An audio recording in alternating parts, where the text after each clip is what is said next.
बिस्मिल्लाहिर्रहमानिर्रहीम। Dear students, अस्सलाम वालेकुम। आज हम जो काम करने जा रहे हैं वो है जी प्राइमावेरा पे प्रोजेक्ट जो है उसको हम स्केड्यूल करेंगे और उसमें रिसोर्सेज जो है असाइन करेंगे। स्टेप बाय स्टेप हमने सारे जो है प्रोसेस है उससे गो थ्रू होना है कि किस तरह प्राइमावेरा के अंदर ईपीएस यानी कि मेन फर्म बनाई जाती है, उस ईपीएस के अंदर प्रोजेक्ट्स किस तरह ऐड किए जाते हैं, वर्क ब्रेकडाउन स्ट्रक्चर किस तरह बनाया जाता है और वर्क ब्रेकडाउन स्ट्रक्चर के अंदर सब डब्ल्यूबीएस यानी कि सब वर्क ब्रेकडाउन स्ट्रक्चर किस तरह बनाया जाता है।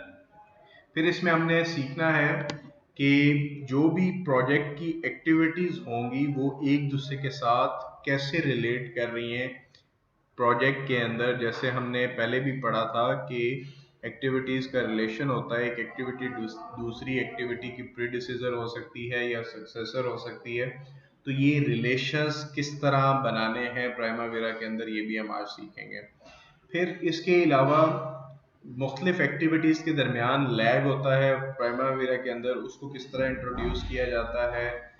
फिर उसके बाद आपने रिसोर्सेज जो है, रिसोर्सेज में आपका मटेरियल है, आपका इक्विपमेंट है, आपका लेबर है, ये सारी चीज़ें एक्टिविटीज़ के साथ कैसे रिलेट कर रही हैं, उनको रिसोर्सेज कैसे असाइन करने हैं, ये भी हम देखेंगे।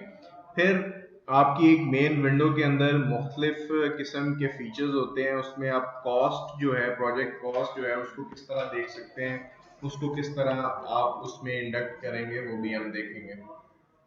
लास्ट में जो हमारा काम होगा वो होगा कि हम जो अपने प्रोजेक्ट है उसको ट्रैक करेंगे।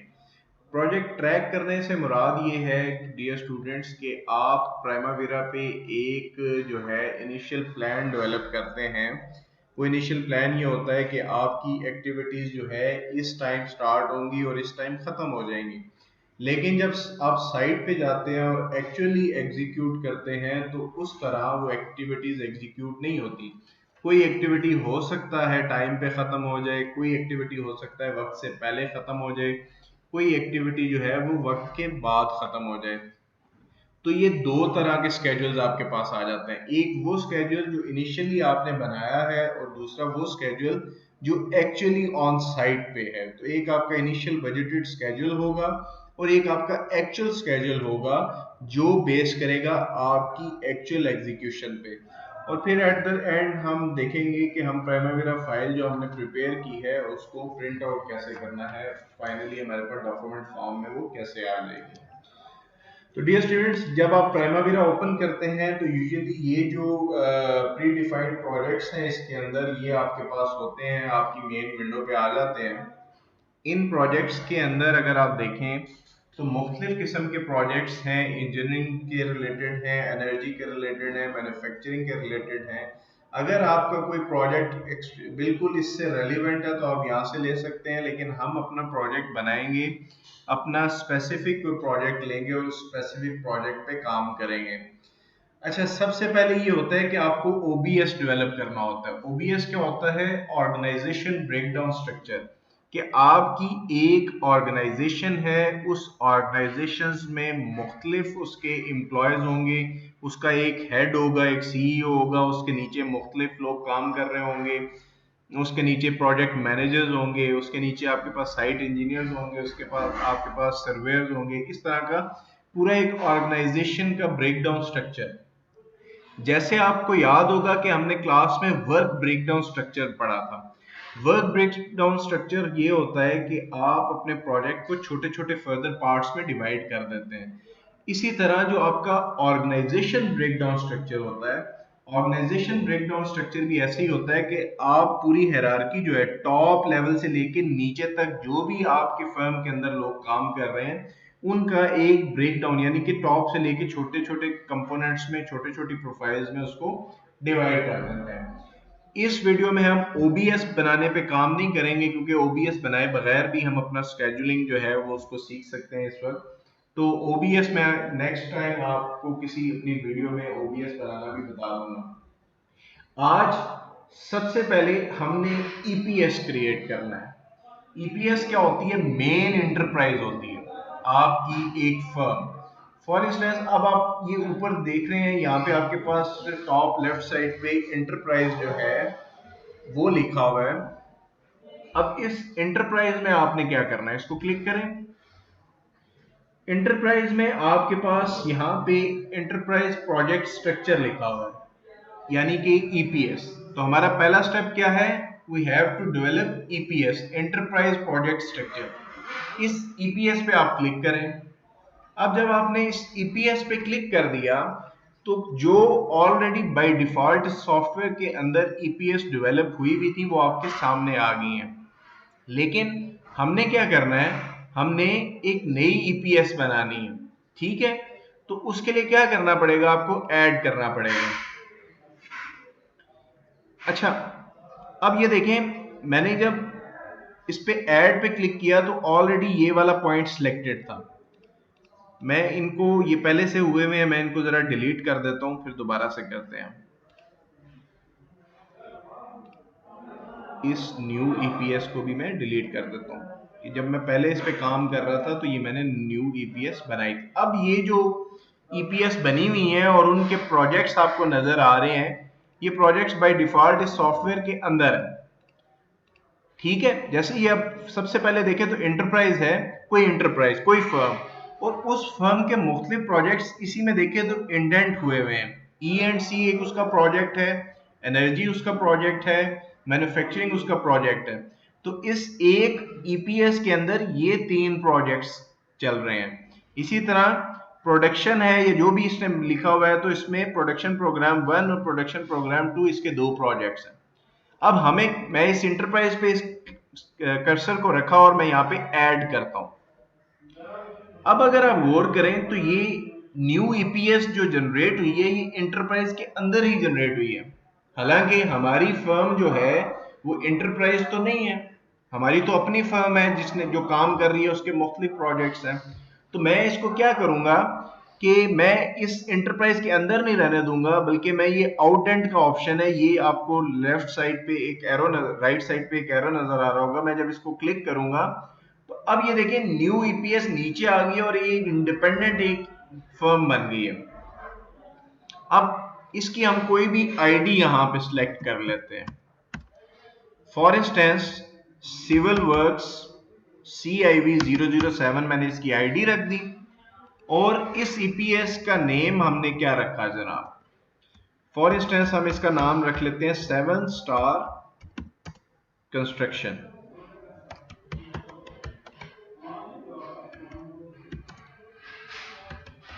अब ये 7 स्टार कंस्ट्रक्शन फर्म जो है, ये हमारी फर्म है जो मुख्तलिफ प्रोजेक्ट्स एग्जीक्यूट करेगी। अब यहाँ पे एंटरप्राइज जो है रिस्पॉन्सिबल मैनेजर, जो इसका इस फर्म का रिस्पॉन्सिबल मैनेजर होगा, वो हमने सिलेक्ट करना है। इसमें मुख्तलिफ ऑप्शन हैं। अब इसका तरीका तो ये होता है कि सबसे पहले आपका WBS बना हुआ हो कि आपका किस लेवल पे कौन सा बंदा क्या काम कर रहा है। तो यहाँ पे आप उस रिस्पॉन्सिबल मैनेजर को ऐड कर सकते हैं, उसका डेजिग्नेशन ऐड कर सकते हैं। लेकिन चूंकि हमने OBS नहीं बनाया तो हम एज इट इज एंटरप्राइज ही इसको रहने देते हैं, हम इसको चेंज नहीं करते। अच्छा, हमने कोड दे दिया, आईडी दे दी, और उसके बाद हमने ईपीएस का नाम भी सिलेक्ट कर लिया, 7 स्टार कंस्ट्रक्शन फर्म। अब मैं इसको ऐड कर देता हूं। अब ये कह रहा है कि फर्म तो आपने ईपीएस तो बना ली, ठीक है, अब कोई और ईपीएस आप बनाना चाहते हैं या उसके अंदर प्रोजेक्ट्स ऐड करना चाहते हैं, तो वो आप यहां से कर सकते हैं। फॉर इंस्टेंस मैं इसको क्लोज कर देता हूं। अब डियर स्टूडेंट्स, हम जरा नीचे आते हैं तो ये हमारी जो है एक ईपीएस बन गई।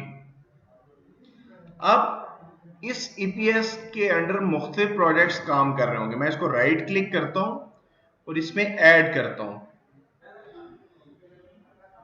अब ये मैंने ऐड क्या कर रहा हूं, मुख्तलिफ प्रोजेक्ट्स ऐड कर रहा हूं जो 7 स्टार कंस्ट्रक्शन फर्म के अंडर एग्जीक्यूट होने जा रहे हैं या हो रहे हैं। ईपीएस 7 स्टार कंस्ट्रक्शन फर्म ही रहेगी। मैं इसको नेक्स्ट कर देता हूं। प्रोजेक्ट आईडी, अब हमारा कौन सा प्रोजेक्ट है? ये हमारा जी पहला प्रोजेक्ट है और प्रोजेक्ट नेम क्या है जी? PC hotel construction.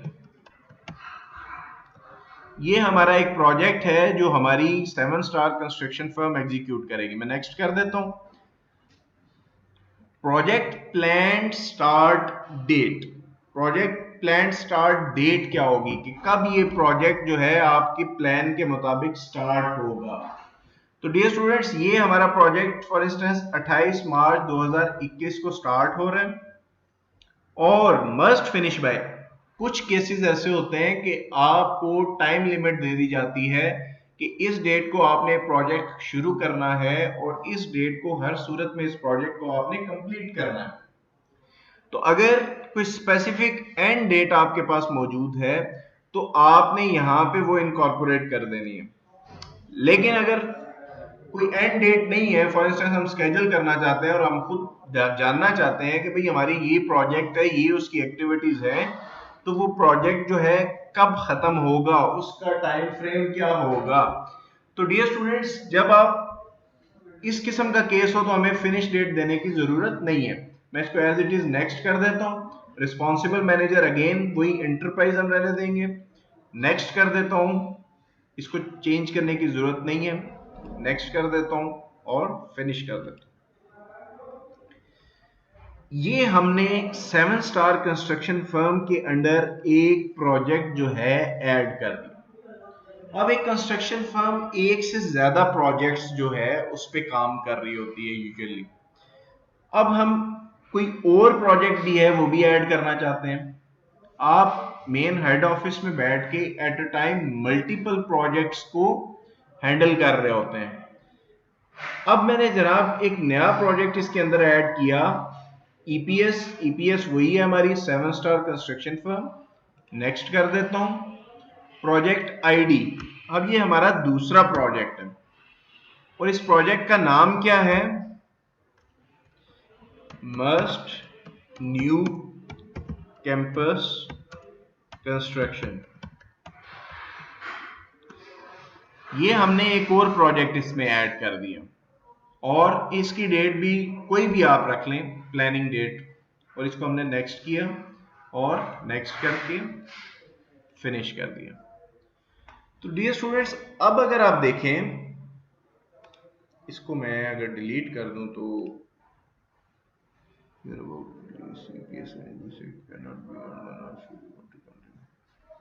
ओके, मैं इसको अभी डिलीट नहीं करता।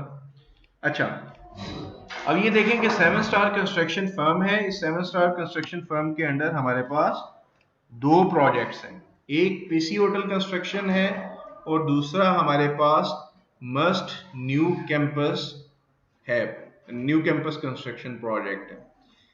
एक ईपीएस के अंदर दो प्रोजेक्ट्स हैं।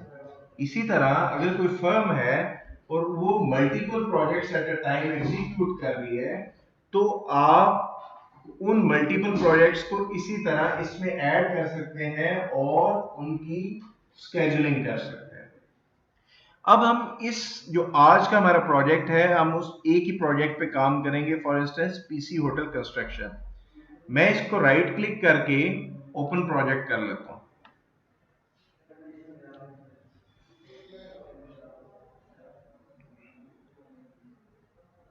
अब ये प्रोजेक्ट ओपन हो गया जी हमारे पास।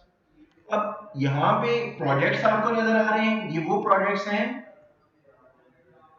जो बाय डिफॉल्ट भी इसके अंदर है और इसमें आपके प्रोजेक्ट्स भी दो आ रहे हैं और ये एक्टिविटीज वाली बार है। इस बार के अंदर आपने अपने प्रोजेक्ट को ओपन कर लिया।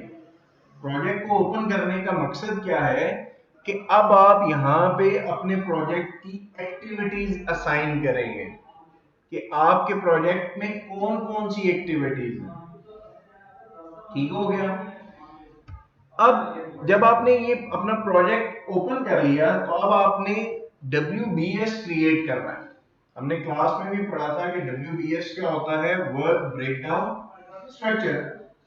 अब वर्क ब्रेकडाउन स्ट्रक्चर में आपने क्या करना है, जो इस होटल की कंस्ट्रक्शन है, इस होटल की कंस्ट्रक्शन जो है उसको मुख्तलिफ स्मॉलर पार्ट्स में डिवाइड कर देना है।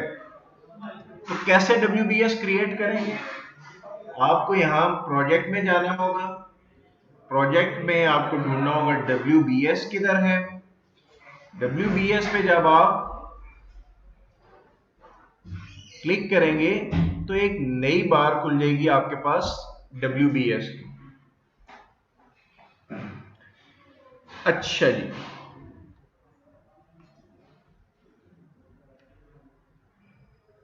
अब एक बात आपको याद रखनी है कि आप WBS के अंदर सब WBS क्रिएट कर सकते हैं।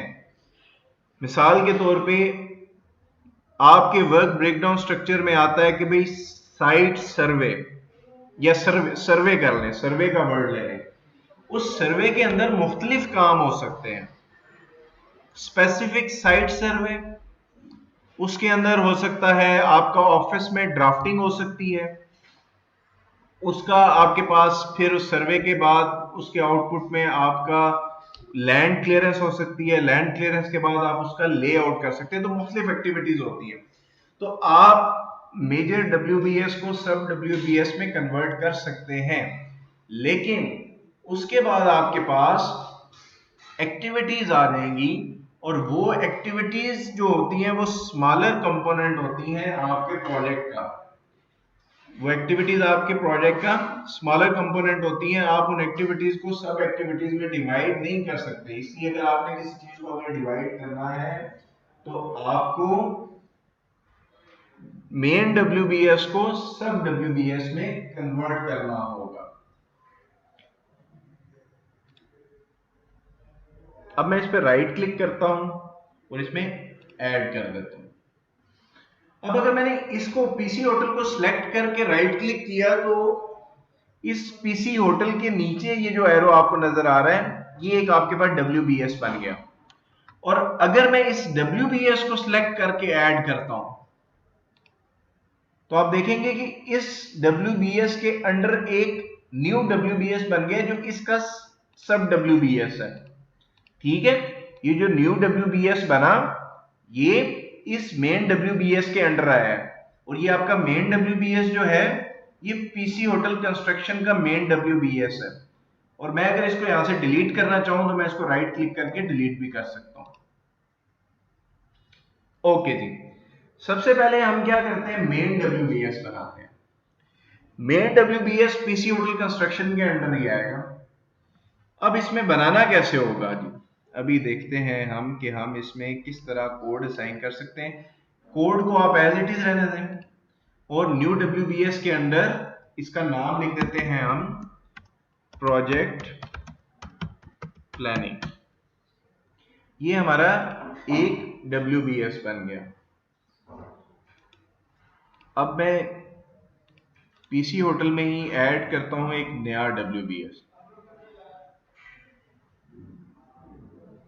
इसको मैं कह देता हूं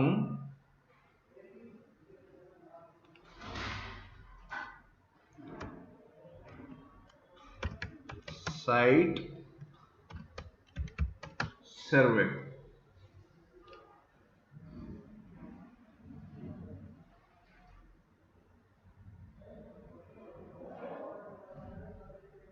इसमें मैं दोबारा जाके एक नया WBS ऐड करता हूं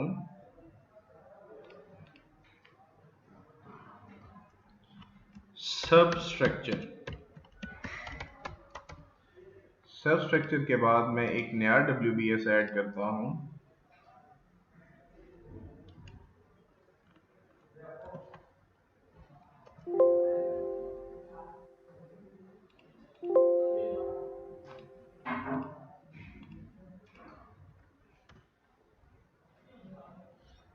इसको हम कर लेते हैं सुपर स्ट्रक्चर।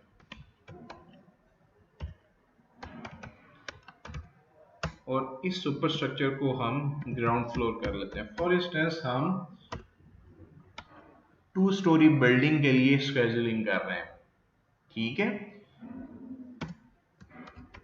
और ये पीसी होटल जो है फॉर इंस्टेंस 2 स्टोरी बिल्डिंग है और सुपर स्ट्रक्चर जो है वो ग्राउंड फ्लोर का।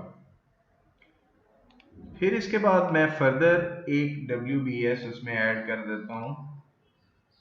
सुपर स्ट्रक्चर जब हमारे पास आ गया तो सुपर स्ट्रक्चर में हम क्या कर सकते हैं, उसकी फर्निशिंग के बाद हम क्या कर सकते हैं, प्रोजेक्ट फर्निश हो गया तो हम अब क्या कर देते हैं जी, project close out. Project close out, खत्म हो गया प्रोजेक्ट, आपने कंप्लीट कर लिया अपना होटल।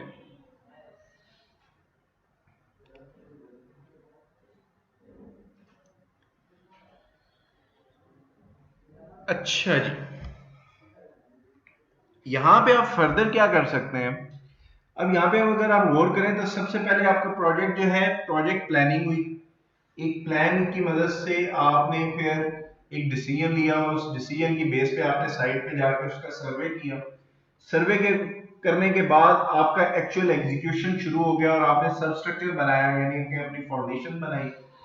और उस फाउंडेशन के बनाने के बाद आपने सुपर स्ट्रक्चर का काम शुरू किया जो ग्राउंड फ्लोर का था। अब सुपर स्ट्रक्चर जब ग्राउंड फ्लोर का कंप्लीट हो गया, फिर आपने, मैं इसको सुपर स्ट्रक्चर जो है इसको ग्राउंड फ्लोर इससे रिमूव कर देता हूं। हम इसको सब WBS में रखेंगे, ग्राउंड फ्लोर और फर्स्ट फ्लोर। फिर फर्निशिंग और प्रोजेक्ट क्लोज आउट।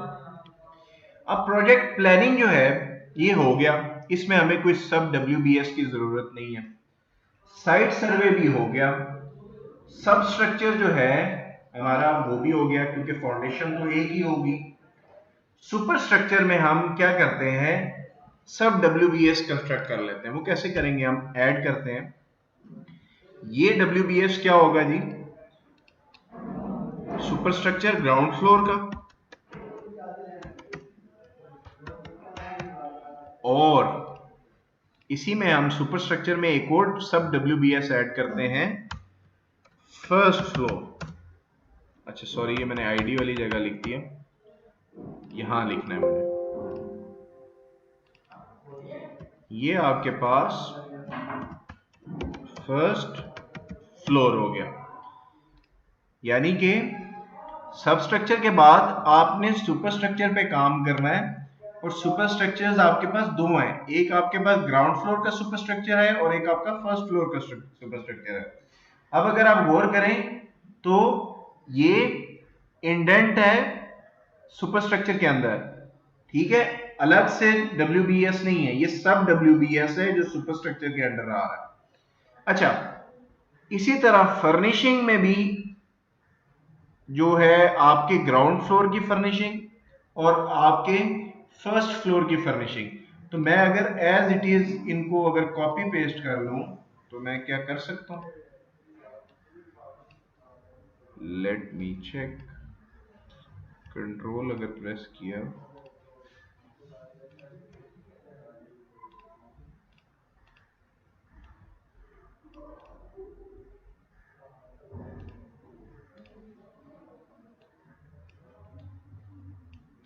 इसको हम कॉपी भी कर सकते हैं, तो हमें बार बार रिपीटिशन ना करें, लेकिन आई डोंट नो कि ये इसको कॉपी क्यों नहीं कर।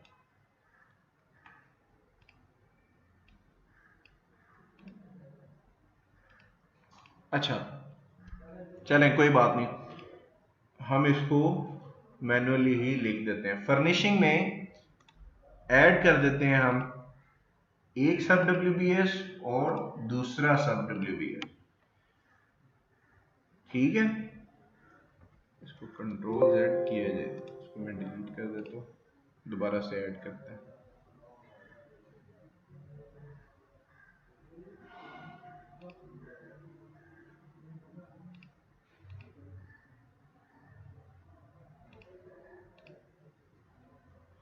सुपर स्ट्रक्चर के बाद हमारे पास फर्निशिंग था,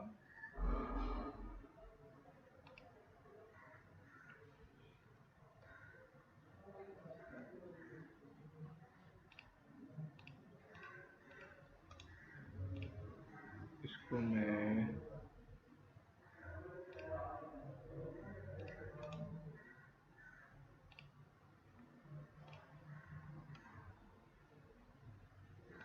अच्छा सॉरी, हमने ज़रा सी मिस्टेक कर दी थी, हम अब दोबारा सुपर स्ट्रक्चर में ऐड करते हैं।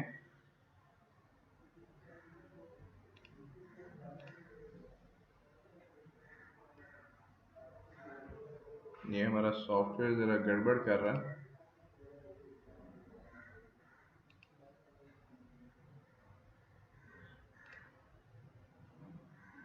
अच्छा, ये असल में इसमें इंडेंट हो गया, हालांकि प्रोजेक्ट प्लानिंग जो है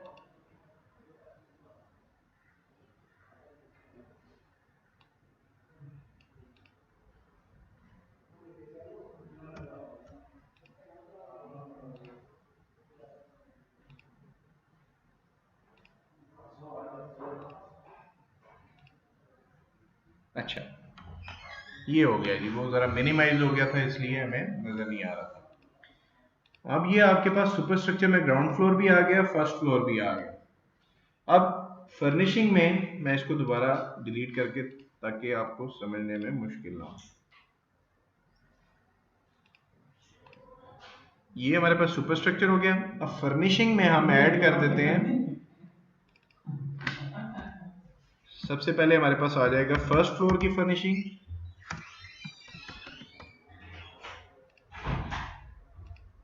फर्निशिंग में ही हम एक सब WBS ऐड कर देते हैं।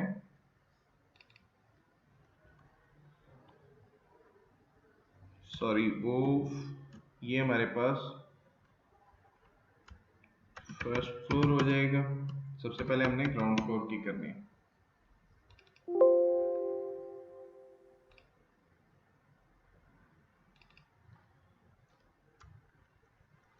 इसको हम ग्राउंड फ्लोर कर देते हैं। ये हमारे पास ग्राउंड फ्लोर हो गया और ये हमारे पास फर्स्ट फ्लोर हो गया।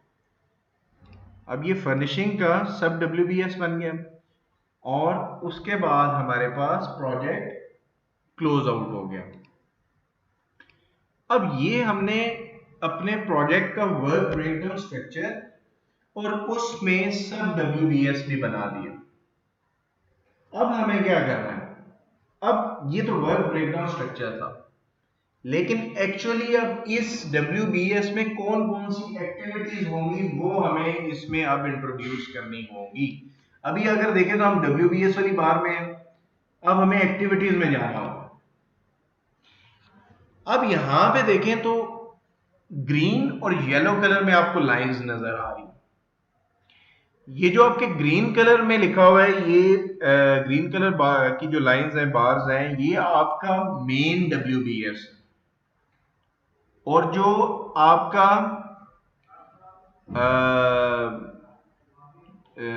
सब WBS है वो आपका येलो कलर में। अभी मैं इसको देख रहा हूं कि ये हमारे पास हायरार्की डिस्टर्ब तो नहीं है।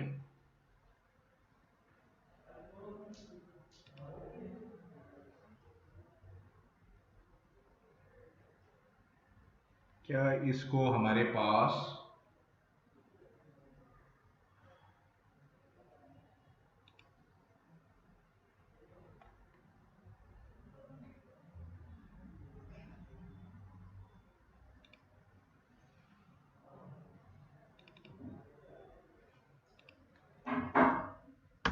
वन, अगर हम करते हैं इसको प्रोजेक्ट प्लानिंग, हमारे पास नंबर 1 में आ गया। साइट सर्वे हमारे पास अगर 2 में आ गया। अच्छा,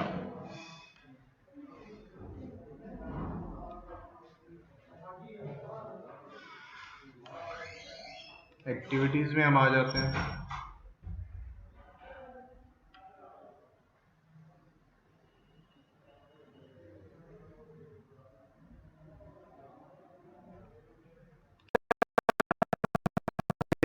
देखें तो ये हमने जो हायरार्की दी है, इसमें हमने गलती ये कर दी कि हमें सबसे पहले इन सारे WBS को ओपन करके तो तरतीब से फिर उसके जो है नाम देने चाहिए थे। फॉर इंस्टेंस अब ये प्रोजेक्ट क्लोज आउट हमारे पास ऊपर आ रहा है, इसको नीचे आना चाहिए था।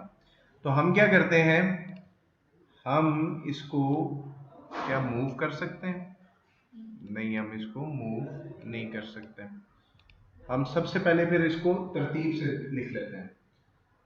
सबसे पहले हमारे पास आ गया पहला प्रोजेक्ट प्लानिंग।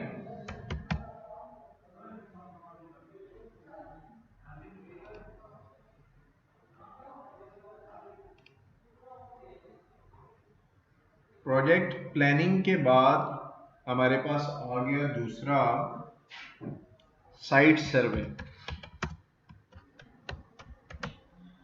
साइट सर्वे के बाद हमारे पास आ गया, अब मैं इनको साइट सर्वे में चूंकि हमें सब WBS नहीं चाहिए तो मैं इसको डिलीट कर देता हूं।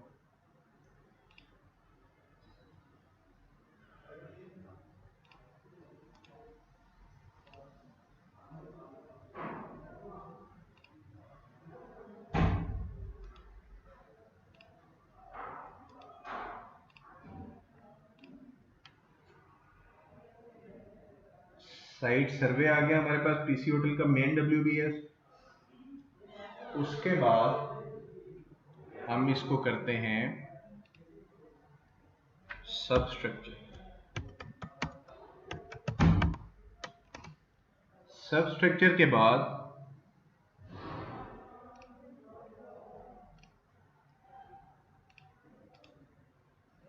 इसको मैं डिलीट कर देता हूं, इसको भी मैं डिलीट कर देता हूं। सब स्ट्रक्चर के बाद हमारे पास आ गया सुपर स्ट्रक्चर। सुपर स्ट्रक्चर के बाद हमारे पास आ गया फर्निशिंग, और फर्निशिंग के बाद हमारे पास आ गया प्रोजेक्ट क्लोज आउट, यानी कि जिसके अंदर प्रोजेक्ट कंप्लीशन होगी। अब हमारे पास हमारा जो मेन WBS है उसकी हायरार्की ठीक है। सबसे पहले हमारे पास प्रोजेक्ट प्लानिंग, साइट सर्वे, सब स्ट्रक्चर, सुपर स्ट्रक्चर, फर्निशिंग और प्रोजेक्ट क्लोज आउट। अब सब स्ट्रक्चर के बाद हमारे पास सुपर स्ट्रक्चर है, तो मैं इसमें ऐड कर देता हूं क्या, इसमें मैं सबसे पहले दोनों, अब हम गलती नहीं करेंगे, अब हम इसको दोनों को ऐड कर दिए। अब हमारे पास सबसे पहले आ जाएगा फर्स्ट फ्लोर, और फिर हमारे पास आ जाएगा, सॉरी सबसे पहले हमारे पास आ गया ग्राउंड फ्लोर, फिर हमारे पास आ गया फर्स्ट फ्लोर।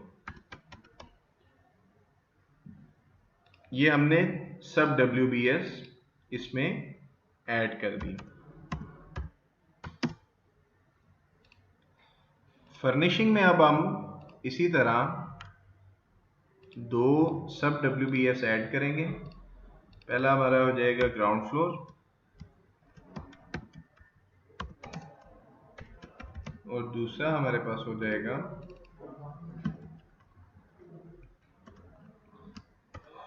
First floor.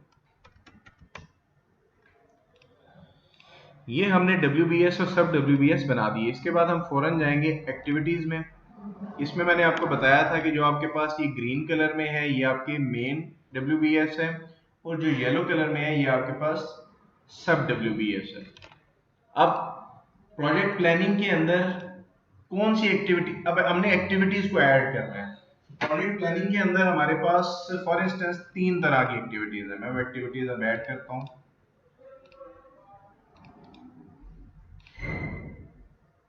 ठीक हो गया। सबसे पहले हमारे पास एक्टिविटी आ जाएगी प्रोजेक्ट स्टार्ट।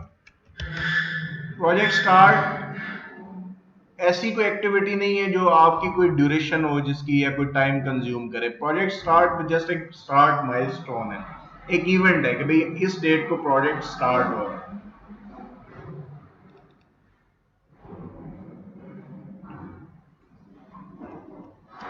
हम इसको लिख सकते हैं प्लानिंग और फाइनलाइजेशन, कि भाई हमारा एक टाइम पे प्रोजेक्ट स्टार्ट हुआ, हमने स्टार्ट में प्रोजेक्ट प्लानिंग की, प्रोजेक्ट प्लानिंग में हमारा कुछ टाइम लगा, प्लानिंग के बाद हमने उस प्लानिंग के बेस पे कोई फाइनलाइज्ड प्लान तरतीब दिया या अपनी प्लानिंग की फाइनलाइजेशन कर दी, कुछ भी उसमें एक्टिविटीज हो सकती हैं। फिर साइट सर्वे की बात करें तो साइट सर्वे के अंदर फॉर इंस्टेंस मैं ऐड कर देता हूं 3 एक्टिविटीज।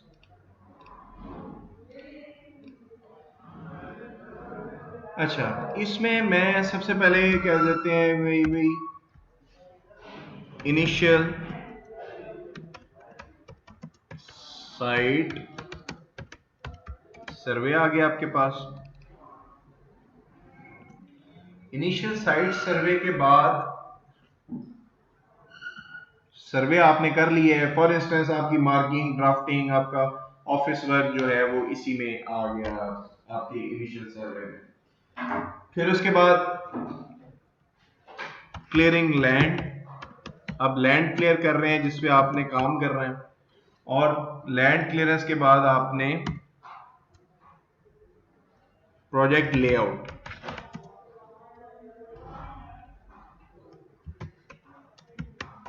ये अब आप वहां पे लैंड क्लियर की, अब आपने लेआउट उस पर कर दिया ताकि आप उस पर एक्चुअल एग्जीक्यूशन स्टार्ट कर सकें। अब लेआउट जब हो गया तो आपने सबसे पहले सब स्ट्रक्चर जो है उस पर काम करना। अब सब स्ट्रक्चर के अंदर कौन सी एक्टिविटीज हो सकती हैं, मैं अगेन 3 एक्टिविटीज ऐड कर देता हूं।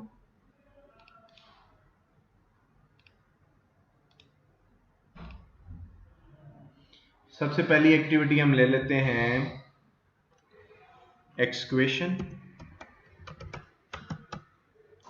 दूसरी एक्टिविटी हम ले लेते हैं फॉर इंस्टेंस हम पीसीसी कंक्रीट, पीसीसी पोरिंग कर रहे हैं, और थर्ड हम कर लेते हैं ब्रिक वर्क कर लेते हैं।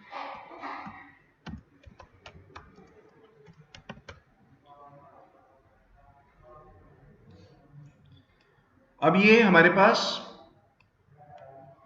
सब स्ट्रक्चर की 3 एक्टिविटीज जो है वो भी आ गई।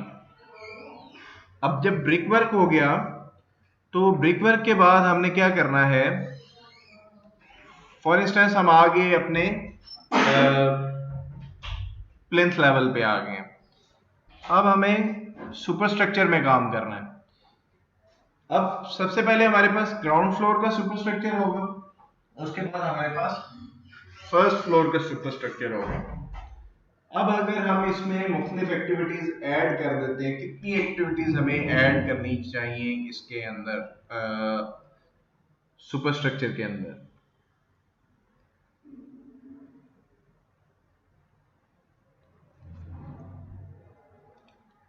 अब हम इसमें फॉर इंस्टेंस 9 एक्टिविटीज ऐड कर देते हैं।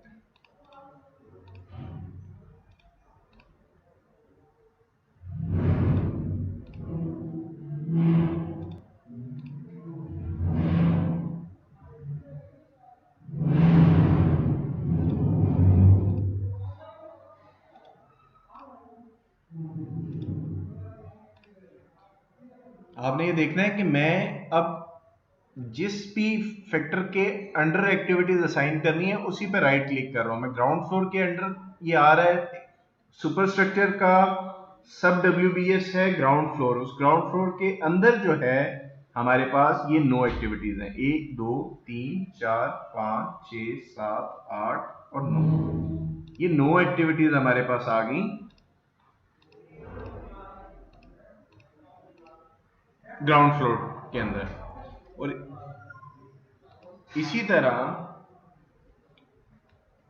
फर्स्ट फ्लोर के अंदर भी मैं 9 एक्टिविटीज ही ऐड कर देता हूं, 1 2 3 4 5 6 7 8 नो। ये हमारे पास नो एक्टिविटीज आ गई फर्स्ट फ्लोर की। ये कौन कौन सी एक्टिविटीज हैं जी, अभी हम देख लेते हैं।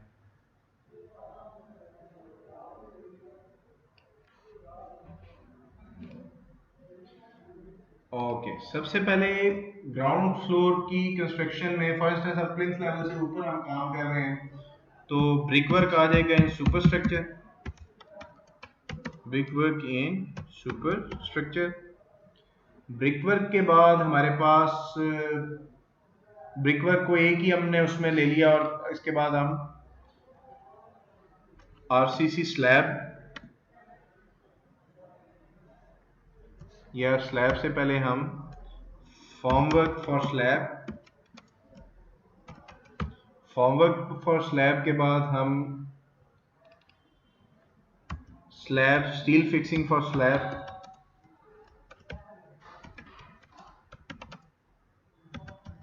स्टील फिक्सिंग फॉर स्लैब के बाद हम कौन सी एक्टिविटी ले सकते हैं,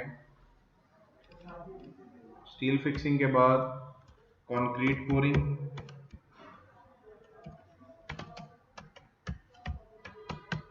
कंक्रीट पोर करने के बाद आपकी कौन सी एक्टिविटी होगी, इलेक्ट्रिकल वर्क्स ले लें, इलेक्ट्रिक वर्क्स। इलेक्ट्रिक वर्क के बाद हमारे पास कौन सी एक्टिविटी हो सकती है, प्लम्बिंग वर्क ले लेते हैं। प्लम्बिंग वर्क के बाद हम क्या कर सकते हैं, प्लास्टरिंग कर सकते हैं। प्लास्टरिंग के बाद हम क्या कर सकते हैं, फ्लोरिंग कर सकते हैं। और फ्लोरिंग के बाद हम क्या कर सकते हैं, पेंट डिस्टेंपर जो भी उसकी रिक्वायरमेंट है, मैं पेंट्स लिख देता हूँ। ये स्टूडेंट्स, अब ये आपका ग्राउंड फ्लोर जो है वो तैयार है, क्या अब आप इसकी फर्निशिंग कर सकते हैं, पेंट डिस्टेंपर आपने कर ली। इसी तरह सेम एक्टिविटीज ही हमें रिक्वायर्ड होंगी किसके लिए, फर्स्ट फ्लोर के लिए। अब अगर एग्जैक्टली हमें सेम चाहिए तो क्या हम कॉपी पेस्ट कर सकते हैं, लेट्स ट्राई अगेन। क्या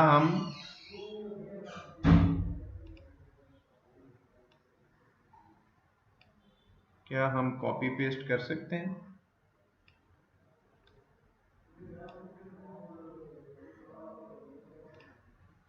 मैं इसको अगर कंट्रोल करके कंट्रोल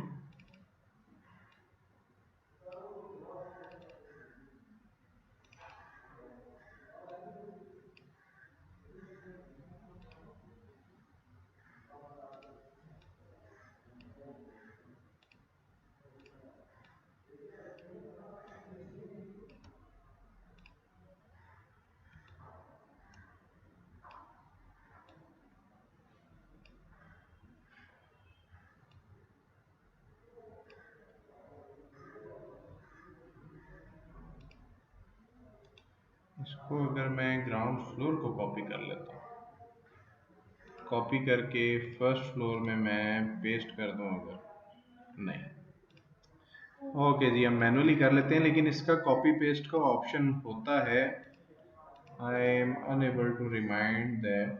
चले कोई बात नहीं, हम अगेन मैनुअली ही लिख लेते हैं। सबसे पहले हमारे पास कौन सी एक्टिविटी आ गई जी, ब्रिक वर्क।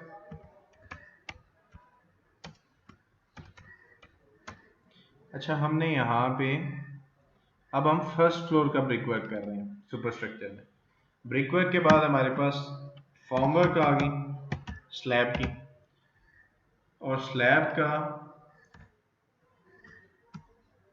स्टील वर्क्स आ गया, स्टील फिक्सिंग आ गई। स्टील फिक्सिंग के बाद हमारे पास क्या आ गया, कंक्रीट पोरिंग आ गई।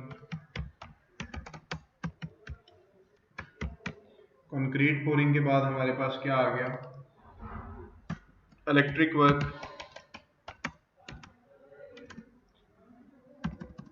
इलेक्ट्रिक वर्क के बाद हमारे पास क्या आ गया,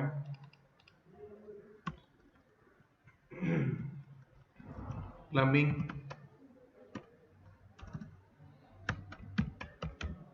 प्लम्बिंग के बाद हमारे पास प्लास्टर आ गया, प्लास्टर के बाद हमारे पास फर्स्ट फ्लोर की फ्लोरिंग आ गई, और फ्लोरिंग के बाद हमारे पास फॉर इंस्टेंस पेंट्स। ये हमारा जी फर्स्ट फ्लोर भी रेडी है फॉर फर्निशिंग। अब फर्निशिंग में हमारे पास ग्राउंड फ्लोर में क्या एक्टिविटीज हो सकती हैं जी? फर्निशिंग में आप इसको एक ही एक्टिविटी लिख दें, फर्नीचर। हमने फर्नीचर हो गया, इसमें आप ऐड कर सकते हैं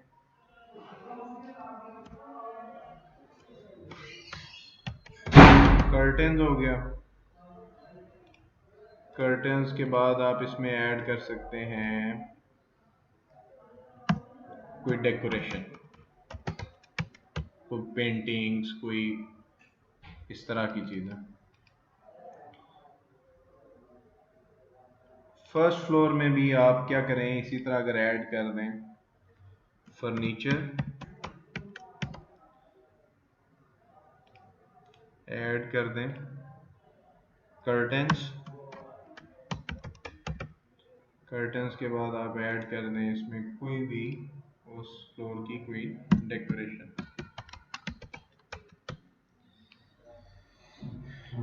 और फिर आपका आखिरी WBS है प्रोजेक्ट क्लोज आउट। तो project close out and milestone है प्रोजेक्ट का, और इसको आप कोई नाम दे सकते हैं प्रोजेक्ट कंप्लीशन, या हाँ हम प्रोजेक्ट कंप्लीशन इसको लिख देते हैं।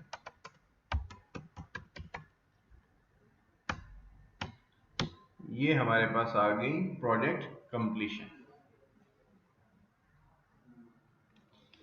अब ये हमने सबसे पहले एक WBS बनाया था, उससे हमने एक सब WBS बनाया, उस सब WBS की मदद से हम एक्टिविटीज में आए और हमने हर WBS या सब WBS के अंदर जो भी एक्टिविटीज थी वो एक्टिविटीज जो है उसमें मेंशन कर दी।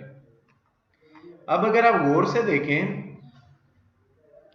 तो इसको अगर मैं जरा स्प्रेड करूं, इसके कॉलम के अंदर मुख्तलिफ चीजें आपके पास आ रही हैं। हर एक्टिविटी की duration, remaining duration, schedule percentage, start finish, कब शुरू होगी कब खत्म होगी, टोटल फ्लोट कितना है, बजटेड एक्सपेंस कॉस्ट कितनी है आपकी, टोटल जो बजट के हिसाब से इनिशियली आपने प्लान किया उसके हिसाब से कितना खर्चा आएगा, आपके बजटेड प्लान के मुताबिक आपकी non labour cost. Non labour cost आपकी कौन सी कॉस्ट होती है, जो आपकी, सॉरी मैंने इसको WBS में, हम अगर जाएं एक्टिविटीज में चले जाएं, हम नीचे चले गए थे। अच्छा, बजटेड नॉन लेबर कॉस्ट कौन सी होती है? नॉन लेबर में जो आपके पास फॉर एग्जांपल इक्विपमेंट आ गया, मटेरियल आ गया। बजटेड लेबर कॉस्ट यानी कि आपकी जो बजट में इनिशियली जो प्लान किया आपने, एग्जीक्यूशन के बाद नहीं, इनिशियली जो आपकी प्लान की हुई लेबर कॉस्ट है वो इधर आपके पास आ जाएगी। ये कॉस्ट किस तरह ऐड हुई है, ये इनिशियली जो बाय डिफॉल्ट आपके पास स्क्रीन आती है उसमें सामने नहीं आती, वो मैं आपको बता दूंगा अभी थोड़ी देर बाद कि हम ये कॉस्ट किस तरह ऐड कर सकते हैं, या फर्दर जो चीजें हमें रिक्वायर्ड हैं इस कॉलम में स्पेसिफिक एक्टिविटी के अगेंस्ट वो किस तरह ऐड कर सकते हैं। अच्छा जी, अब अगर आप देखें तो अब हमने प्रोजेक्ट स्टार्ट डेट 28 मार्च दी हुई है, तो अभी वो हर एक एक्टिविटी को 28 मार्च ले रहे हैं, और हर एक्टिविटी की चूंकि ड्यूरेशन 5 है, ठीक है, 5 दिन हर एक्टिविटी को लिखा हुआ है, और हर एक्टिविटी 28 मार्च को खत्म हो रही है, तो इसलिए 5 दिन बाद वो 3 अप्रैल को खत्म हो रही है। तो फॉर इंस्टेंस अब ये प्रोजेक्ट स्टार्ट है, प्रोजेक्ट स्टार्ट मैंने आपको बताया था कि एक स्टार्ट माइलस्टोन होता है, ठीक है। तो जो स्टार्ट माइलस्टोन होता है उसकी ड्यूरेशन होती है 0, that is just a milestone, ठीक है। इसको अभी हमें स्टेटस देना होगा कि ये हमारा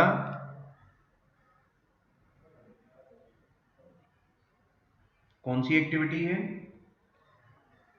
ये स्टार्ट माइलस्टोन। जनरल में आप जाएंगे और ये टास्क डिपेंडेंट नहीं है, ये एक्टिविटी किसी पे भी डिपेंड नहीं कर रही। ये इस आपको पता होगा कि प्रोजेक्ट स्केजुलिंग के अंदर जो सबसे पहली एक्टिविटी होती है उसका कोई प्रीडिसीजर नहीं होता। तो ये हमारी वो एक्टिविटी है, प्रोजेक्ट स्टार्ट है। आपने स्केड्यूल बनाते हुए प्रोजेक्ट स्टार्ट देखा होगा। तो ये हमारे पास फिनिश माइलस्टोन नहीं है, ये हमारे पास स्टार्ट माइलस्टोन है, जस्ट एक इवेंट है। तो इसको हमने एज अ स्टार्ट माइलस्टोन ले लिया। ठीक हो गया। अब अगर आप ये देखें तो हमने एक कैलेंडर बनाया था, प्रीवियस वीडियो में भी आपको बताया होगा, हमने मस्ट कैलेंडर के नाम से रखा था। अब ये उस कैलेंडर को फॉलो कर रहा है।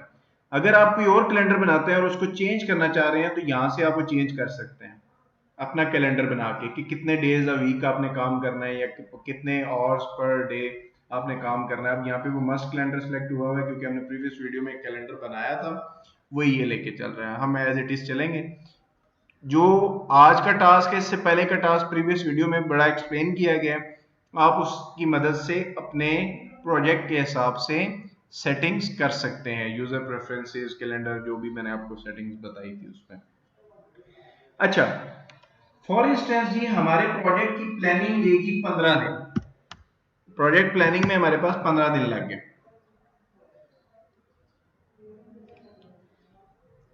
फाइनलाइजेशन, क्या आपने प्लानिंग कर ली है, आप उसको फाइनलाइज कर रहे हैं। एक फाइनलाइज प्लान में हो सकता है हमारे पास 1 दिन लग जाए, तो ये मैंने उसकी ड्यूरेशन दे दी। अब ये मैं हर एक्टिविटी की ड्यूरेशन दे रहा हूं। अब अगर आप साथ गौर करें, मैं इसको जरा मिनिमाइज करता हूं और यहां पे जो है ना, अब मैंने जब इसको क्लिक किया है तो ये जो आपको बार चार्ट्स नजर आ रहे हैं, इन बार चार्ट्स में ये रेड लाइन आपकी प्रोजेक्ट स्टार्ट डेट है, ठीक है। और आपको जो एक्टिविटीज नजर आ रही हैं ग्रीन कलर में, ये आपकी प्लान्ड एक्टिविटीज हैं और ये इनकी ड्यूरेशन है। अभी चूंकि इन एक्टिविटीज का आपस में रिलेशन डिफाइन नहीं हुआ, इसलिए ये एक्टिविटीज आपको स्ट्रेट नजर आ रही हैं, आपस में इनका कोई लिंक नहीं है। ये रिलेशन हम अभी डिफाइन करेंगे जब हम ये सारी ड्यूरेशन जो है इसमें ऐड कर लेते हैं। अच्छा, प्लानिंग के बाद इनिशियल सर्वे हम रहने देते हैं जी। इनिशियल सर्वे हमारे पास आ गया, 4 दिन लगे जी इनिशियल सर्वे में। इनिशियल सर्वे के बाद लैंड क्लियरेंस में हमारे पास 2 दिन लगे। प्रोजेक्ट लेआउट में हमारे पास 1 दिन लगा। एक्सक्वेशन हमने जनाब एक्सक्वेटर से की, 1 ही दिन में हमने जी 2 स्टोरी बिल्डिंग की एक्सक्वेशन कर ली। पीसीसी बोरिंग हमने मैनुअली करनी थी जनाब, तो हमें 2 दिन लग गए। ब्रिक वर्क हमें 3 दिन लग गए।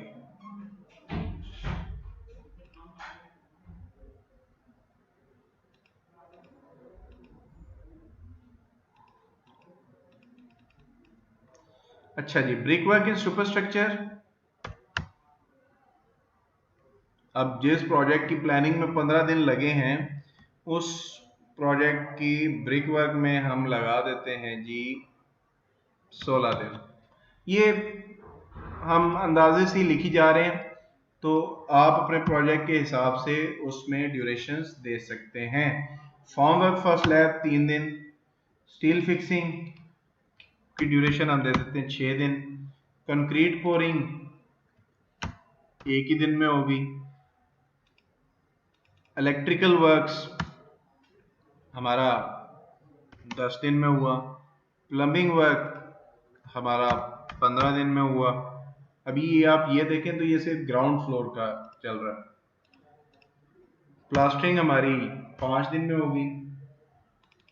फ्लोरिंग हमारी 6 दिन में होगी। पेंट्स हमारा 2 दिन में हो गया।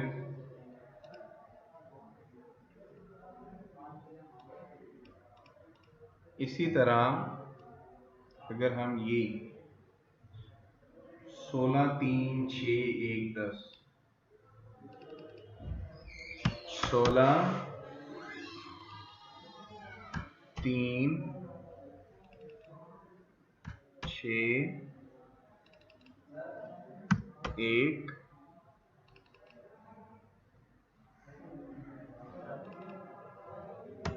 10,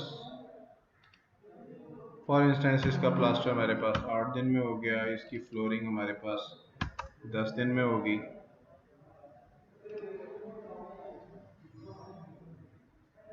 पेंट हमारे पास 10 दिन में हो गया।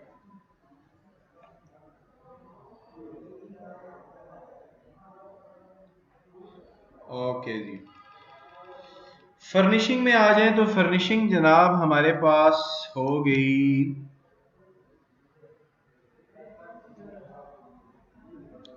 5 दिन में, कर्टन हमारे पास 2 दिन में लग गए और डेकोरेशन हमने 1 दिन में कर दी। इसी तरह फर्नीचर हमारा जो है ऊपर के फ्लोर का 2 दिन में हो गया, कर्टन हमने 1 दिन में लगा लिए और डेकोरेशन ये हम प्लान कर रहे हैं कितने में हमारे पास मैक्सिमम ड्यूरेशन जो है हमारी एक्टिविटीज की कि इतने टाइम में ये हो जाएगी 1 दिन। प्रोजेक्ट कंप्लीशन, अब प्रोजेक्ट कंप्लीशन एक माइलस्टोन है, जब आपका ये ऊपर कंप्लीट हो गया जिनकी ड्यूरेशंस थी एक्टिविटीज की, तो इसकी ड्यूरेशन हम कर देते हैं 0 और इसको स्टेटस दे देते हैं, ये अब टास्क डिपेंडेंट नहीं रहेगा, ये आपका फिनिश माइलस्टोन हो जाएगा। ये स्टूडेंट्स अब हमने ड्यूरेशन दे दी। अब ये हमारी एक्टिविटीज की ड्यूरेशन थी, तो अगर हमारा प्रोजेक्ट 28 मार्च को शुरू हो रहा है, ठीक है, तो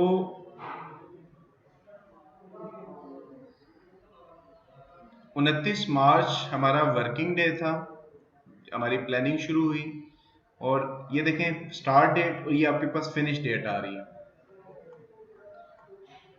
तो ये 29 मार्च को जाके खत्म हो रहा है हमारी इन ड्यूरेशंस के हिसाब से। अभी हम इसको स्केड्यूल करेंगे, उसमें वेरिएशंस आ जाएंगे।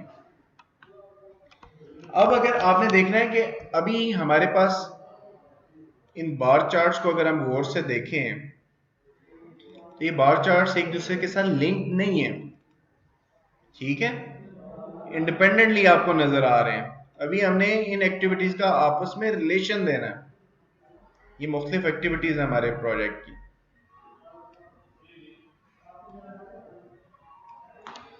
अब प्रोजेक्ट स्टार्ट है, इसका कोई प्रीडिसीजर नहीं होता, प्रोजेक्ट प्लानिंग है, प्रोजेक्ट प्लानिंग का प्रीडिसीजर क्या होगा, प्रोजेक्ट स्टार्ट।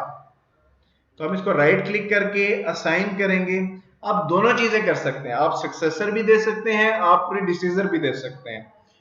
हम प्रीडिसीजर देके चलते हैं। असाइन पे जाके आप प्रीडिसीजर को क्लिक करें तो प्रोजेक्ट प्लानिंग का प्रीडिसीजर क्या होगा, प्रोजेक्ट स्टार्ट, इसको हमने ऐड कर दिया।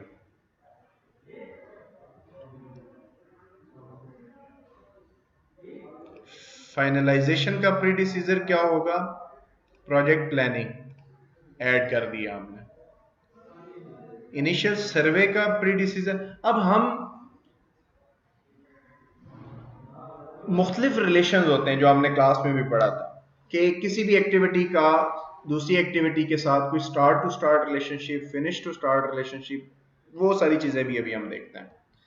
अच्छा, फाइनलाइजेशन का प्रीडिसीजर हो गया प्लानिंग, फिर इनिशियल सर्वे का प्रीडिसीजर हो गया फाइनलाइजेशन,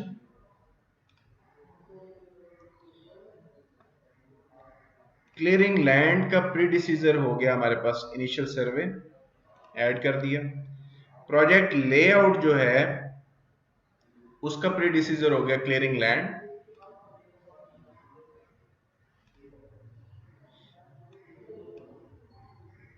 क्लियरिंग लैंड हमने ऐड कर दिया। एक्सक्वेशन का प्रीडिसीजर हो गया प्रोजेक्ट लेआउट, ऐड कर दिया हमने। पीसीसी पोरिंग का प्रीडिसीजर हो गया हमारे पास एक्सक्वेशन, ऐड कर दिया हमने। ब्रिक वर्क का हमारे पास प्रीडिसीजर हो गया पीसीसी पोरिंग, हमने ऐड कर दिया।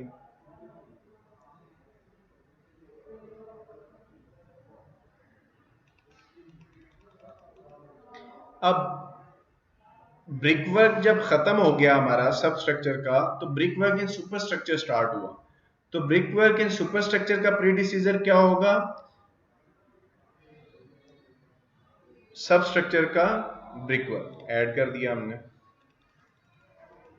फिर इसके बाद हमारे पास आ जाता है फॉर्म वर्क फॉर स्लैब। ये यहाँ पे फॉर्म वर्क होना चाहिए, फॉर्म वर्क फॉर स्लैब। तो उसका प्रीडिसेसर हो जाएगा brick work in superstructure. Steel fixing for slab, उसका form work for slab. Concrete pouring का हो जाएगा स्टील फिक्सिंग।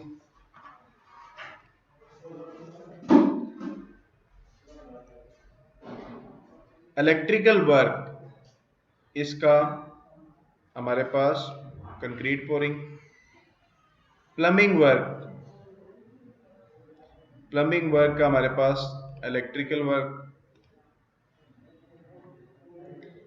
प्लास्टरिंग जो है हमारे पास, उसका प्रीडिसीजर हो जाएगा हमारे पास प्लास्टरिंग जो है प्लम्बिंग वर्क।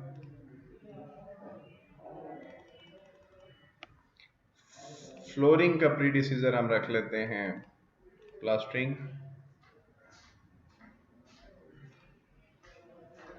प्लास्टरिंग का हमने मिस तो नहीं किया, प्लास्टरिंग का प्रीडिसीजर हमने रखा था प्लम्बिंग वर्क, इसको मैंने ऐड कर देता हूँ दोबारा। पेंट्स में आप जाएं तो पेंट्स का हम प्रीडिसीजर रख देते हैं फ्लोरिंग, ऐड कर दिया।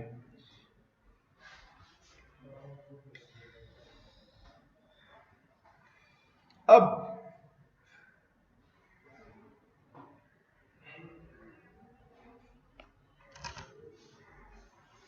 यहां पे अब आपने देखना ये है कि फर्स्ट फ्लोर के कुछ काम जो है वो पैरेलल चल सकते थे ग्राउंड फ्लोर के साथ। अब जिस हिसाब से भी आपका प्रोजेक्ट प्लान हुआ है, आपने उस हिसाब से इन एक्टिविटीज को प्लान कर लेना। फॉर इंस्टेंस अब हम आगे इसमें नहीं जाते, ठीक है, और ये मैं सिर्फ आपको बताना चाह रहा था कि किस तरह फर्स्ट फ्लोर का। अब फॉर इंस्टेंस फर्स्ट फ्लोर का ब्रिक वर्क जो है, जब आपकी स्लैब पोरिंग हो गई है, यहां पे आपने आरसीसी स्लैब जो है कंक्रीट पोर कर दी। कंक्रीट पोर करने के बाद आपको 10 से 15 दिन का उसमें वेट करना होगा, आपको उसमें लैग इंट्रोड्यूस करना होगा। उस लैग के बाद आप सुपरस्ट्रक्चर का ब्रिक वर्क शुरू कर सकते हैं, ठीक है। आप सुपरस्ट्रक्चर का ब्रिक वर्क शुरू कर सकते हैं, यानी कि अब इस ब्रिक वर्क को मैं अगर ऊपर जाऊं, ये ब्रिक वर्क मेरा कब स्टार्ट हो सकता है, इसका प्रीडिसीजर मैं कंक्रीट पोरिंग रख देता हूं। ब्रिक वर्क का प्रीडिसीजर मैं क्या रखता हूं, सब स्ट्रक्चर की कंक्रीट पोरिंग।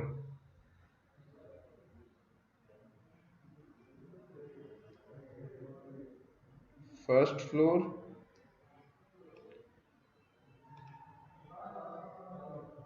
ब्रिक वर्क को मैंने कंक्रीट पोरिंग जो है उसको ऐड कर दी।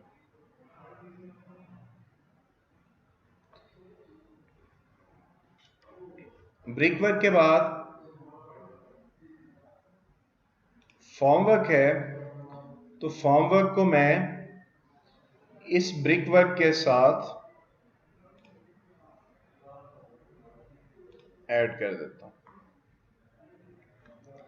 ये स्टूडेंट्स अगर आप गौर करें तो अब ये एक्टिविटीज का रिलेशन इधर बनता जा रहा है। मिसाल के तौर पे सबसे पहले आपका प्रोजेक्ट स्टार्ट हुआ, ये आपका प्रोजेक्ट स्टार्ट है। अब ये जो पहली एक्टिविटी है जो ग्रीन आपको नजर आ रही है, जब ये खत्म हो जाएगी, हम देखते हैं ये एक्टिविटी इधर खत्म हुई, अब ये एरो नीचे जा रहा है और ये एरो जाके दूसरी एक्टिविटी के स्टार्ट में मिल रहा है। यानी कि पहली एक्टिविटी जब ग्रीन खत्म होगी तो ये दूसरी एक्टिविटी फाइनलाइजेशन शुरू होगी। फाइनलाइजेशन जब खत्म होगी तो फिर आपकी नई एक्टिविटी स्टार्ट होगी। ये फिनिश टू स्टार्ट रिलेशनशिप आ रहा है बिटवीन द एक्टिविटीज, ठीक हो गया। अब मैं इसको क्लोज कर देता हूं।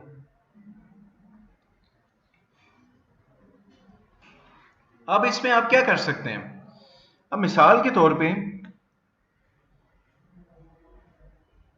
कौन सी एक्टिविटीज है जो at the same time start हो सकती है, किन एक्टिविटीज का रिलेशन स्टार्ट टू स्टार्ट हो सकता है या फिनिश टू स्टार्ट हो सकता है, वो भी आप इसमें सेट कर सकते हैं। अच्छा, वो कैसे जी?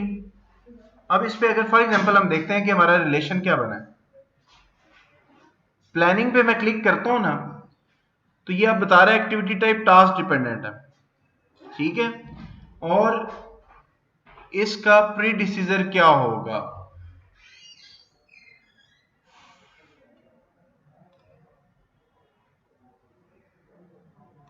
हमारे पास प्लानिंग का प्रीडिसीजर किधर आ रहा है?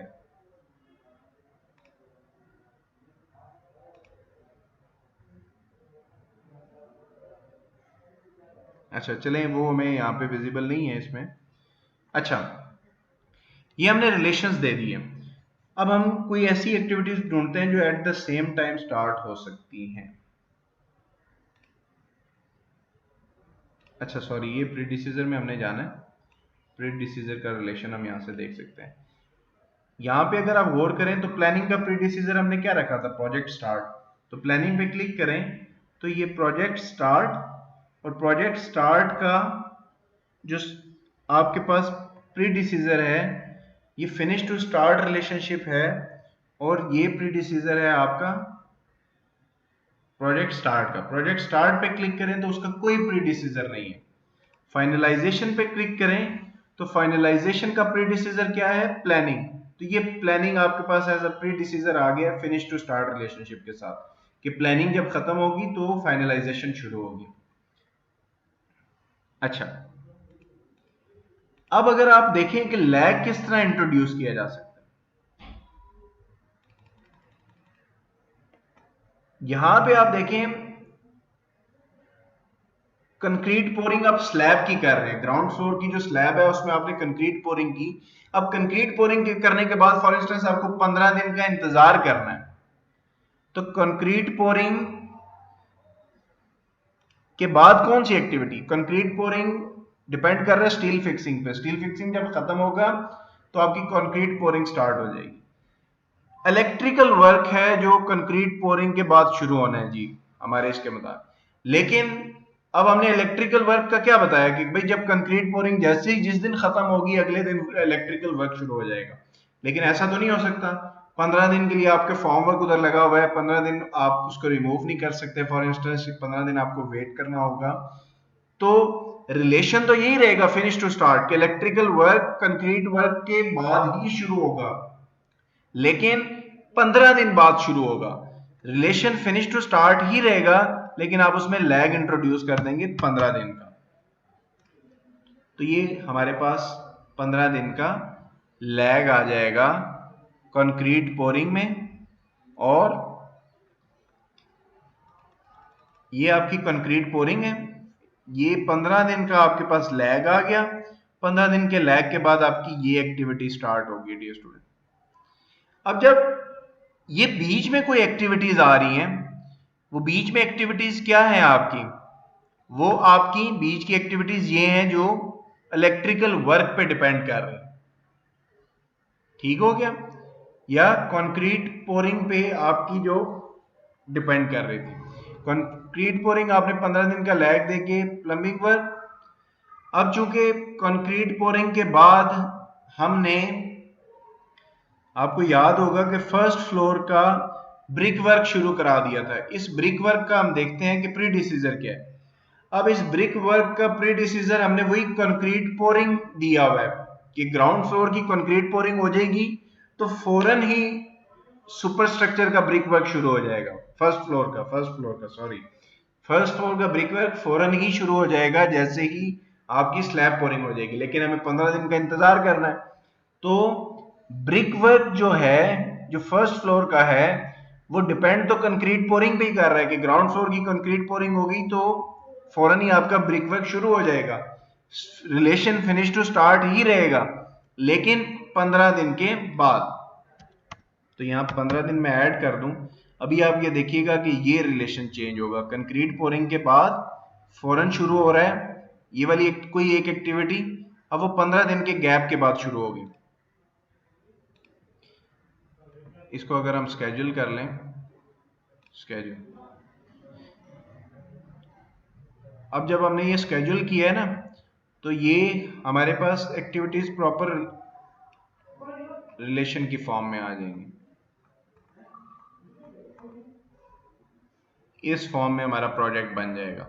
अब एक एक्टिविटी स्टार्ट, प्रोजेक्ट स्टार्ट 29 मार्च, हमारी पहली एक्टिविटी क्या थी? Project planning. तो ये प्रोजेक्ट प्लानिंग शुरू हो गई है।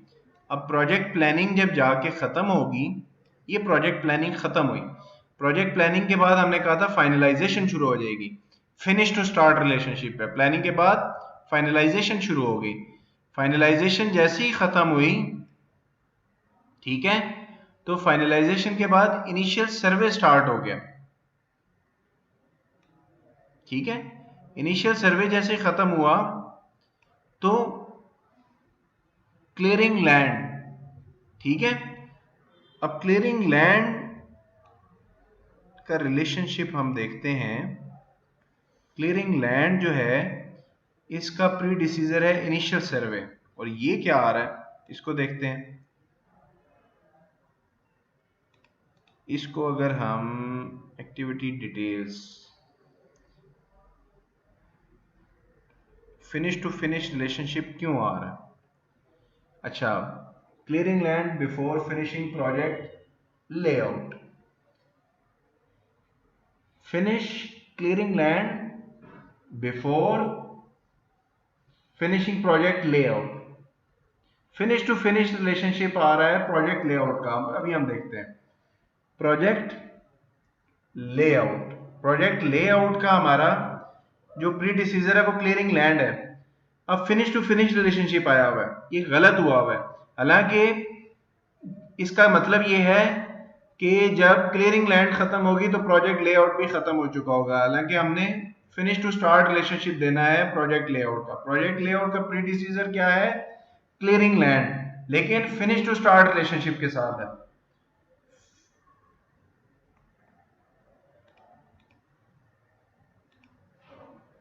इसको अगर हम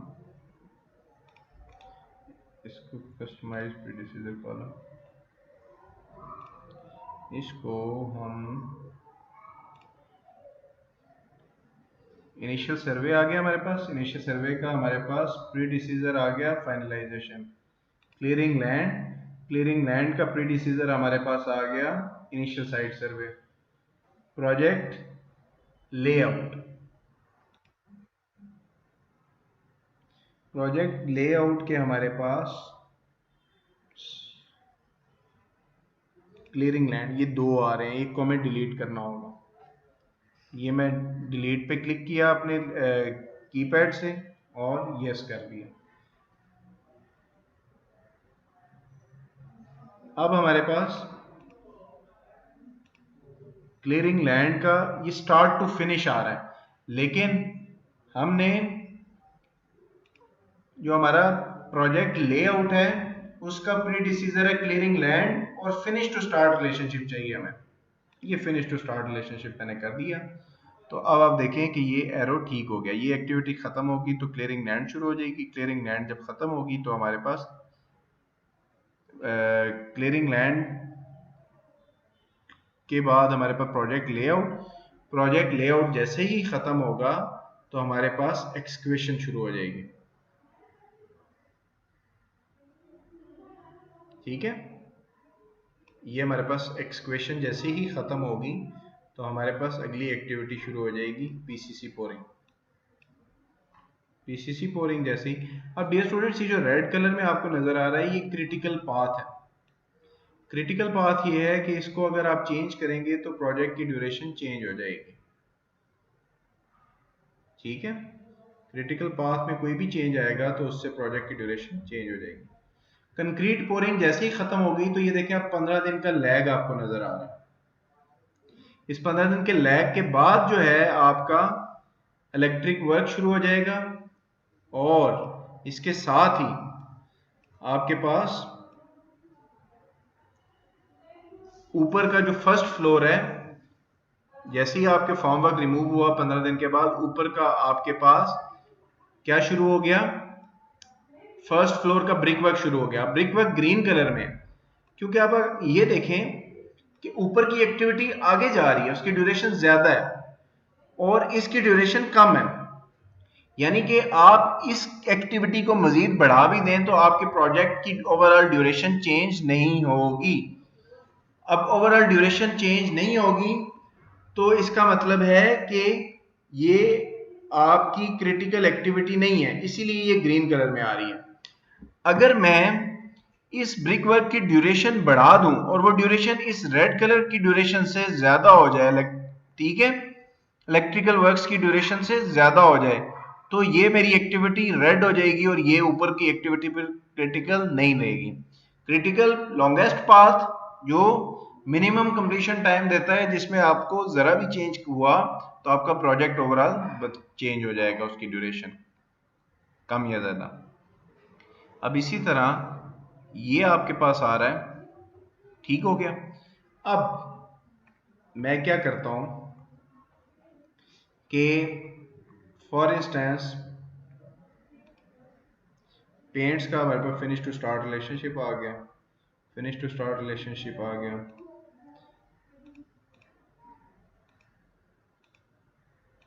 अब हम प्रोजेक्ट क्लोज आउट को ऐड कर देते हैं।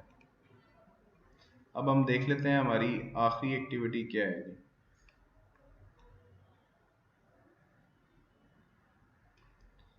पेंट्स आ रहा है,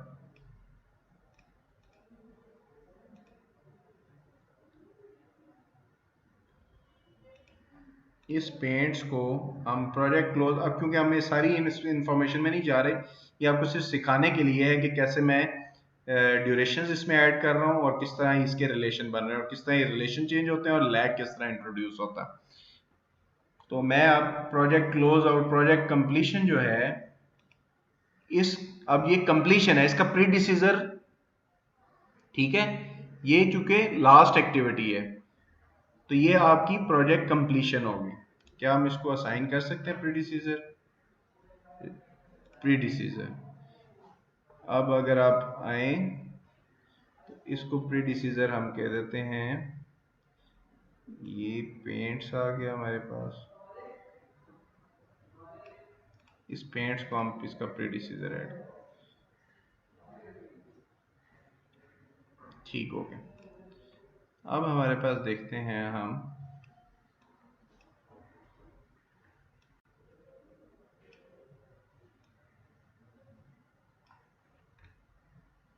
प्रोजेक्ट क्लोज आउट कहाँ आ रहा है हमारे पास।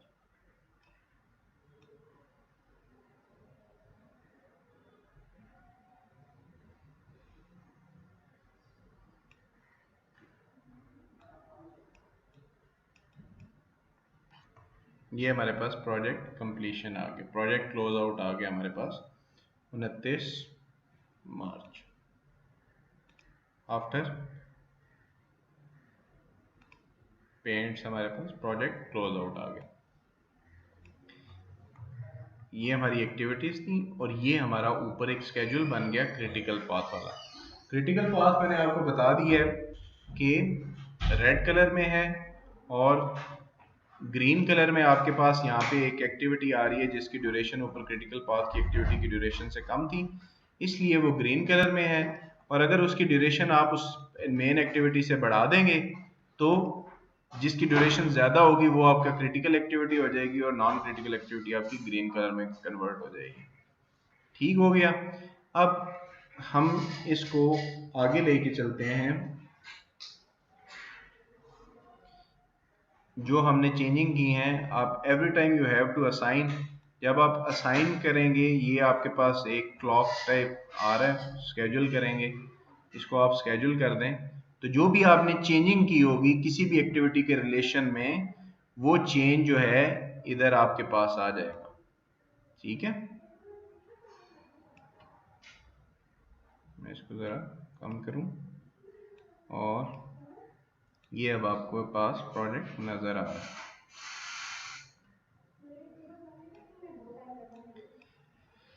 अच्छा, अब रिसोर्सेज आप, हमने रिलेशंस भी डिफाइन कर ली एक्टिविटीज के दरमियान कि किस तरह finish to start relationship, start to start relationship या स्टार्ट टू फिनिश रिलेशनशिप आप कोई भी एक्टिविटीज के दरमियान इंट्रोड्यूस कर सकते हैं। अब दूसरा मैंने आपको बता दिया कि कोई भी आप जब चेंज करेंगे इसमें, तो फिर एक्टिविटी के रिलेशन में, तो फिर आपने जाके स्केड्यूल पे उसको स्केड्यूल करना है ताकि उस चेंज का इफेक्ट आपको आपके इस बार चार्ट में नजर आना शुरू हो जाए। अब डियर स्टूडेंट्स, बात आती है रिसोर्सेज की। सर हर एक्टिविटी है, उस एक्टिविटी को एग्जीक्यूट करने के लिए आपको लेबर चाहिए, इक्विपमेंट चाहिए और मटेरियल चाहिए। जब लेबर, इक्विपमेंट और मटेरियल आप उसमें इंट्रोड्यूस करेंगे, उनकी कॉस्ट ऐड करेंगे, तो हर एक्टिविटी की कॉस्ट आ जाएगी आपके पास, बजटेड कॉस्ट, कि जो आप प्लान कर रहे हैं अपने बजट में कि किस एक्टिविटी की क्या कॉस्ट होनी चाहिए। जब वो कॉस्ट आपके पास आ जाएगी तो आप अपने प्रोजेक्ट की बजटेड कॉस्ट, ओवरऑल एक्सपेंस भी उसमें कैलकुलेट कर सकते हैं, इंडिविजुअली भी, कि इक्विपमेंट की कॉस्ट अलग आ जाए नॉन लेबर कॉस्ट की फॉर्म में, budgeted cost in the form of labour cost आ जाए आपके पास। ये नॉन लेबर कॉस्ट में आपके दोनों आ जाएंगे, इक्विपमेंट कॉस्ट और मटेरियल कॉस्ट, और लेबर कॉस्ट में जो भी आपके पास स्किल्ड या अनस्किल्ड या जो भी आपकी लेबर उसमें काम कर रही थी वो आपके पास आ जाएगी। अब रिसोर्सेज आपको असाइन कैसे करने हैं? रिसोर्सेज असाइन करने के लिए आपको ये लेफ्ट साइड में एक बंदा नजर आ रहा है, रिसोर्सेज, इस पे आपको जाना होगा और हर एक्टिविटी, फॉर एग्जांपल अब मैंने ये पहले से इधर ऐड किया हुआ, मैं इसको जरा डिलीट कर दूं ताकि, यस, अच्छा। अब रिसोर्सेज क्या है?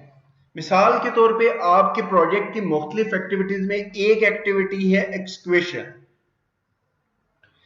वो एक्सक्वेशन क्या है जी? वो एक एक्टिविटी है जिसमें आपने एक्सक्वेशन करनी है और एक्सक्वेशन के बाद आपने सब स्ट्रक्चर का काम शुरू करना। अब वो एक्सक्वेशन कैसे होगी? उसके लिए आपको एक एक्सक्वेटर चाहिए होगा, उस एक्सक्वेटर को चलाने के लिए एक उसका ड्राइवर चाहिए होगा, यानी कि ऑपरेटर, और उस ऑपरेटर के अलावा एक आपको हेल्पर भी चाहिए होगा, अगर आपने साइट पे काम होते हुए देखा हो। तो यानी कि ये तीन रिसोर्सेज आपको चाहिए सिर्फ एक एक्सक्वेशन वाली एक्टिविटी करने के लिए। तो जहां पे वो एक्सक्वेशन वाली एक्टिविटी है, उस एक्टिविटी में आपने ये रिसोर्सेज ऐड कर देने जो आपने इसमें शामिल किए थे। इसके लिए आपको नया सबसे पहले ना एक ऐड करना होगा रिसोर्स। तो ये आपको प्लस का साइन नजर आ रहा होगा, इस प्लस के साइन में आप जाएंगे, आपने एक रिसोर्स ऐड करना है और इसके रिसोर्स का आईडी आप कोई भी लिख दें, 1 लिख दें, रिसोर्स नेम लिख दें एक्सक्वेटर, और हम इसको नेक्स्ट करते हैं। अब ये आपका एक्सक्वेटर लेबर नहीं है, ये नॉन लेबर है, मशीनरी है, इक्विपमेंट है। तो इस इक्विपमेंट को आपने नॉन लेबर सेलेक्ट किया, नेक्स्ट कर दिया। अब कहते हैं कि प्राइस बताएं पर आवर की, तो हम इसको कहते हैं कि भाई 100 रुपया लगता है पर आवर एक्सक्वेटर ऑपरेट करने का। Default units 8 hours per day जो इसने सिलेक्ट किए हुए हैं। नेक्स्ट करते हैं, जरूरत नहीं है इसको इनकॉर्पोरेट करने की, नेक्स्ट करते हैं, नेक्स्ट करते हैं, सिलेक्ट एन एग्जिस्टिंग कैलेंडर, बिल्कुल ठीक है, नेक्स्ट करते हैं। कैलेंडर नेम यहाँ पे आप मस्ट कैलेंडर जो है उसको आप ऐड कर दें।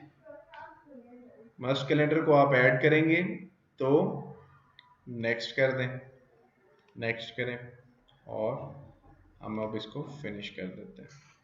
अब ये हमारे पास एक एक्सक्वेटर ऐड हो गया। इस एक्सक्वेटर की कॉस्ट भी आपके पास आ गई कि ये कितने घंटे काम करेगा। और अब चूंकि बाकी आपको रिसोर्सेज नजर आ रहे होंगे 8 आवर्स पर डे काम करते हुए, लेकिन ये 10 आवर्स पर डे क्यों हो गया? क्योंकि हमने मस्ट का कैलेंडर सेलेक्ट किया है और मस्ट का कैलेंडर जब हमने स्टार्ट में सेट किया था वो 10 आवर्स पर डे काम करने के हिसाब से सिलेक्ट किया था, तो इसलिए 10 आवर्स पर डे पे कन्वर्ट हो गए, 10/d पे आ गया आपका। अब आपको याद होगा कि एक्सक्वेटर के साथ हमें एक ऑपरेटर भी चाहिए, तो मैं क्यों ना इसमें ऐड कर दूं एक ऑपरेटर साथ। ये हमारे ऑपरेटर आ गए जो उस एक्सक्वेटर को ऑपरेट करेंगे, और ये हमारे पास अब लेबर है, ये नॉन लेबर नहीं है। और मैं इसी एक्सक्वेटर में एक ऐड कर देता हूं helper.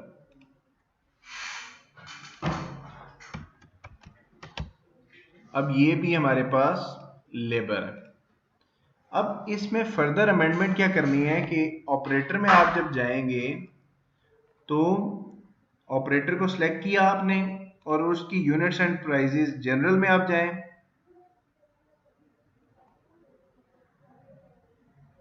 Resource name operator codes details labour units and prices. इसको अगर हम रोज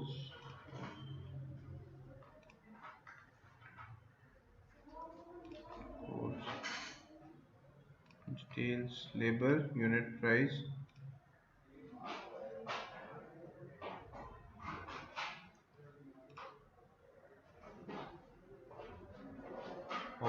हेल्पर में हम चले गए, हेल्पर में हम जाके तो इसको ऐड कर सकते हैं।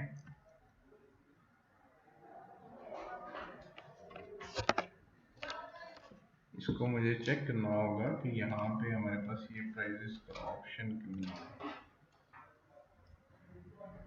अगर हम इसको डिलीट कर दें, मैं इस हेल्पर को डिलीट कर देता हूँ, ऑपरेटर को डिलीट कर देता हूँ।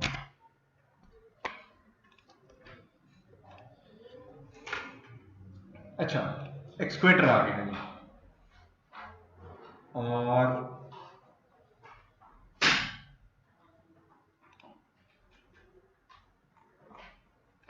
यहाँ पे अगर हम अलग से ऐड कर लें, एक एक्सक्वेटर हमें चाहिए था,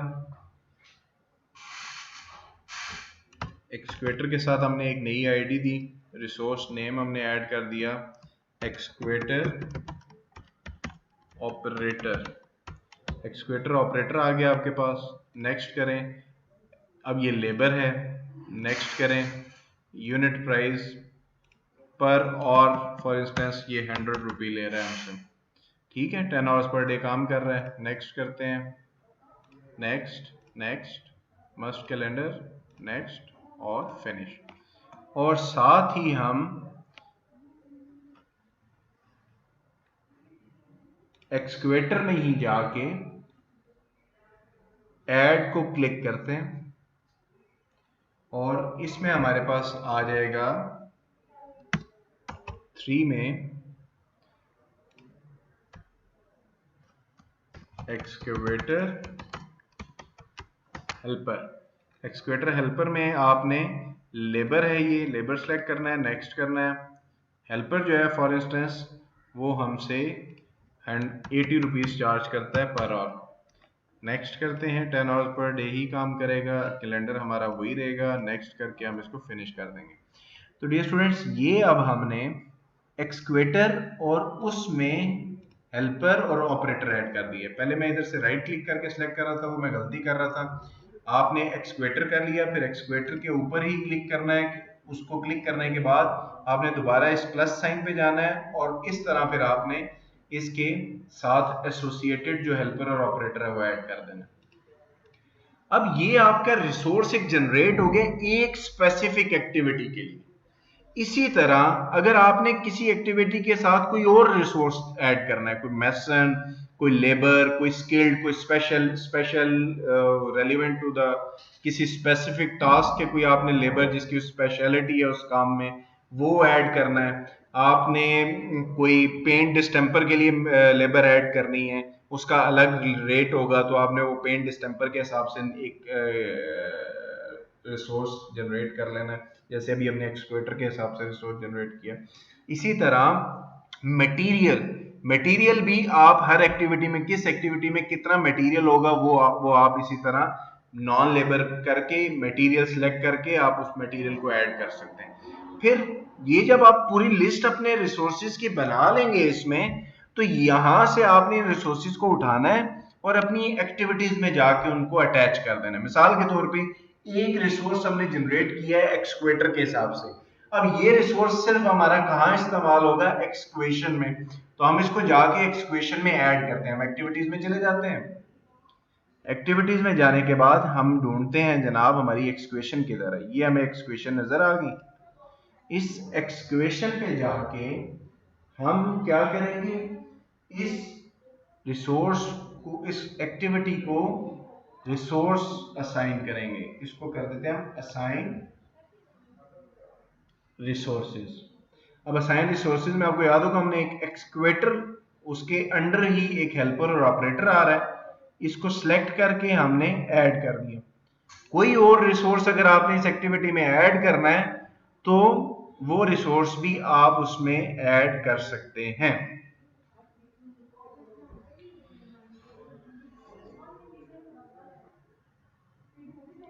इसी एक्टिविटी में एक्सक्वेटर हेल्पर भी अगर हम ऐड कर दें और एक्सक्वेटर ऑपरेटर भी ऐड कर दें, अलग अलग से हमें उसको ऐड करना होगा। तो डियर स्टूडेंट्स, अब हमने एक्सक्वेटर के हिसाब से इस एक्टिविटी में जो भी रिसोर्सेज चाहिए थे वो ऐड कर दिए। इसको मैं क्लोज करता हूँ। अब देखें सारी कॉस्ट जीरो है, सब एक्टिविटीज की कॉस्ट जीरो है। कॉस्ट तो जाहिर है किसी मटेरियल, इक्विपमेंट या लेबर की होगी, तो वो तो अभी हमने असाइन की ही नहीं है, तो हमारे पास कॉस्ट इसीलिए कोई आ ही नहीं रही। अब एक एक्टिविटी थी एक्सक्वेशन, इस एक्सक्वेशन में हमारा इक्विपमेंट भी इस्तेमाल हुआ, हमारी लेबर भी इस्तेमाल हुई। अब जो इक्विपमेंट इस्तेमाल हुआ वो देखें बजटेड नॉन लेबर कॉस्ट में इक्विपमेंट की कॉस्ट आ गई है टोटल। एक दिन एक्सक्वेशन में हमारा लगा और पर आवर वो हमारे से लेता था फॉर इंस्टेंस 100 रुपी, और अगर 100 लेता था वो एक्सक्वेटर वाला, एक्सक्वेटर के चार्जेस थे 100, तो वो कितना हो गया हमारे पास, उसकी कॉस्ट 10 घंटे उसने एक दिन में काम किया तो 1000 रुपए हो गए एक्सक्वेटर के चार्जेस। इसी तरह बजटेड लेबर कॉस्ट में, इसी एक्टिविटी की लेबर कॉस्ट में कौन कौन सी कॉस्ट शामिल थी आपकी, उस एक्सक्वेटर का ऑपरेटर और उस एक्सक्वेटर का हेल्पर, उसकी जो जो कॉस्ट आपने दी थी एक दिन के हिसाब से वो निकल के आपके यहां सामने आ गई। 1000 आपकी नॉन लेबर कॉस्ट यानी इक्विपमेंट कॉस्ट आ गई, और आपके पास उसके हिसाब से उसकी लेबर कॉस्ट भी आ गई। अब डियर स्टूडेंट्स, आप सोच रहे होंगे कि इधर कॉलम क्यों नहीं है। अगर फॉर इंस्टेंस इसी एक्टिविटी में कोई मटेरियल भी इस्तेमाल होता, जिस तरह अब ये ब्रिक वर्क है तो इस ब्रिक वर्क में मटेरियल इस्तेमाल होगा, तो यहां पे कॉलम मटेरियल का भी होना चाहिए। ठीक है, तो वो कॉलम ऐड या रिमूव कैसे करने हैं वो मैं आपको बता दूं। इसी इसी विंडो में आप राइट क्लिक करें और कॉलम्स में चले जाएं। ये हम कॉलम्स में गए। अब यहां पे कॉस्ट वाले को आप ओपन करें। जब कॉस्ट आपने ओपन कर लिया तो बजटेड कॉस्ट लेनी है आपने, नीचे आ जाए तो ये बजटेड मटेरियल कॉस्ट आ गई। दूसरी भी मैंने इधर से ऑलरेडी ऐड की हुई है, आप ये ऐड कर रहे हैं तो कैसे करेंगे, बजटेड मटेरियल कॉस्ट को क्लिक करें। क्लिक करने के बाद ये जो एरो है इसको आप ऐसे क्लिक करें तो ये बजटेड मटेरियल कॉस्ट यहाँ ऐड होगी है, लेकिन ये सबसे शुरू में ऐड होगी एक्टिविटी नेम से भी पहले, हमें ये एंड पे चाहिए, तो इसको सिलेक्ट हुआ रहने दें और नीचे ले जाएं। अब ये आपका बजटेड मटेरियल कॉस्ट आ गया, इसको आप ओके कर दें तो ये देखें आपके पास एक बजटेड मटेरियल कॉस्ट का कॉलम जो है ऐड हो गया। अब हम एक एग्जांपल ब्रिक वर्क की, अगर असाइन रिसोर्सेज में हम जाएं, हम जाते हैं असाइन रिसोर्सेज में हम चले गए और यहाँ पे हम एक नया रिसोर्स ऐड करते हैं। रिसोर्स आईडी इसको कर देते हैं हम for resource name brick work, next करते हैं। अब ये मटेरियल तो नेक्स्ट करते हैं। पर यूनिट,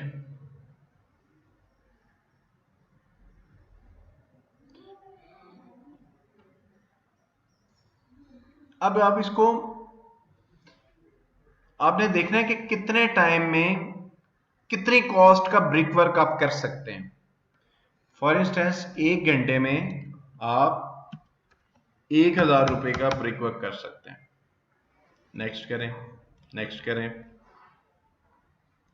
नेक्स्ट करें। यहाँ से कैलेंडर आप अपना दोबारा वही सिलेक्ट करें जो आपने अपने प्रोजेक्ट के लिए बनाया, इसको ऐड कर दें, नेक्स्ट करें, नेक्स्ट करें और फिनिश कर दें। अब आपने ब्रिक वर्क एक मटेरियल ऐड कर दिया और उसकी कॉस्ट भी बता दी कि 1 घंटे में कितने कॉस्ट का ब्रिक वर्क हो सकता है। अब आपने इसमें लेबर नहीं असाइन किया, आपने सारा कुछ ऑलरेडी जो है ना एक ही उसमें सिलेक्ट किया हुआ था कि भाई 1 घंटे में इतना ब्रिक वर्क होगा और जो भी उसकी लेबर कॉस्ट है वो सारी फॉर एग्जांपल हमने इसमें डाल दी, हमने अलग अलग नहीं किया। अब हम जाएंगे इस एक्टिविटीज में, एक्टिविटीज में हम ढूंढेंगे जी कौन सा ब्रिक वर्क है। फॉर एग्जांपल सुपर स्ट्रक्चर का ब्रिक वर्क है, brick work in super structure. अब इस पे हम राइट क्लिक करके असाइन करेंगे रिसोर्स, रिसोर्स कौन सा जी, ब्रिक वर्क, इसको हम ऐड कर देंगे और क्लोज कर देंगे। अब अगर आप देखें तो ये सिर्फ मटेरियल था, तो मटेरियल की कॉस्ट आपके पास 1,60,000 आ गई, ठीक है, क्योंकि 16 दिन आपने ड्यूरेशन दी थी अपने ब्रिक वर्क की। इसी तरह हर एक्टिविटी में जो लेबर, जो इक्विपमेंट, जो मटेरियल आपको चाहिए वो मटेरियल आप उस एक्टिविटी में ऐड कर देंगे और इस तरह हर एक्टिविटी की आपके पास लेबर की कॉस्ट, इक्विपमेंट की कॉस्ट और मटेरियल की कॉस्ट आ जाएगी। जब ये तीनों कॉस्ट आ जाएं तो उन सारी एक्टिविटीज की कॉस्ट सम अप होकर हमारे पास पूरे प्रोजेक्ट की कॉस्ट आ जाएगी। तो यानी कि in this effort of Primavera आपके पास पूरे प्रोजेक्ट का स्केड्यूल, उसका क्रिटिकल पाथ और उस प्रोजेक्ट की तमाम किस्म की कॉस्ट आपके पास आ जाएंगी। अब ये स्टूडेंट्स एक चीज होती है अपने प्रोजेक्ट को ट्रैक करना। मैंने अब आपको बता दिया कि कॉस्ट, मटेरियल इक्विपमेंट और लेबर किस तरह असाइन करनी है, कॉस्ट किस तरह, कॉलम किस तरह आपने सामने लाना है। साथ अभी आपने ये भी देख लिया कि बार चार्ट्स में उसकी प्रेजेंटेशन कैसे होगी, ये आपके पास रेड कलर में आ रहा है। डियर स्टूडेंट्स, अब इसमें एक चीज है अपने प्रोजेक्ट को ट्रैक करना। अब ट्रैक करने का क्या मुराद, ट्रैक करने से मुराद ये है कि ये तो आपका प्लान है, आपने ऑफिस में बैठ के एसी ऑन किया और मजे से प्लानिंग कर ली अपने प्रोजेक्ट की। अब आपने ट्रैक करना है कि भाई आपका एक्चुअली जो प्रोजेक्ट साइट पे एग्जीक्यूट हो रहा है वो इस प्लान को फॉलो कर भी रहा है कि नहीं कर रहा। अगर वो इस प्रोजेक्ट को फॉलो ही नहीं कर रहा तो इसका मतलब है या तो आप जल्दी कंप्लीट कर रहे हैं प्रोजेक्ट को या आप उसमें डिले हैं, देर से उसको कंप्लीट कर रहे हैं। तो अब क्या होगा, अब आपको अपने प्रोजेक्ट को, हर एक्टिविटी को फॉलो करना होगा। अब हम एक्टिविटी को फॉलो कैसे करेंगे, सबसे पहले आपको जाना होगा जनरल पे। इस जनरल को आप जब क्लिक करेंगे, सॉरी ये अब आपको स्टेटस पे आना होगा। तो पहली एक्टिविटी है आपकी प्लानिंग। तो प्लानिंग की जो एक्टिविटी है, इस प्लानिंग की एक्टिविटी को आप क्लिक करेंगे तो अब आप देखें कि प्लानिंग की जो एक्टिविटी है उसमें आपके पास आपका जो स्टार्ट डेट है दैट इज 29 मार्च। 29 मार्च जो है आपकी एक्टिविटी का स्टार्ट डेट है और 15 दिन की उसकी ड्यूरेशन थी, तो 29 अप्रैल को जाके खत्म हो रहा। अब अगर आपकी एक्टिविटी वाकई ही 29 मार्च को स्टार्ट हो गई थी एक्चुअली साइट पे, तो आप इसको सिलेक्ट कर लेंगे कि स्टार्टेड एट 29 मार्च, फिनिश्ड। अब क्या वाकई ही वो 29 अप्रैल को खत्म हो गई थी, 19 अप्रैल को सॉरी, तो हम उसको बताएंगे कि भाई 19 अप्रैल को नहीं खत्म हुई, वो 23 अप्रैल को खत्म हुई, या हम उसको कम कर लेते हैं 12 अप्रैल को ही खत्म हो गई। सिलेक्ट, ठीक हो गया। यानी कि इसको मैं फिनिश्ड कर देता हूं। 29 को शुरू हुई, 19 दिन की वो एक्टिविटी थी लेकिन वो 12 को ही खत्म हो गई, काम बहुत अच्छे से हुआ, ठीक है, और 100% काम कंप्लीट हो गया। इधर आप परसेंटेज की फॉर्म में भी दे सकते हैं कि भाई हमारा 10% काम कंप्लीट हुआ, 15% कंप्लीट हुआ, सस्पेंड हो गया, रिज्यूम हो गया। अब मैं इसको स्केड्यूल करता हूं। 28 मार्च की हमारी इसको अगर हम 29 मार्च कर देते हैं,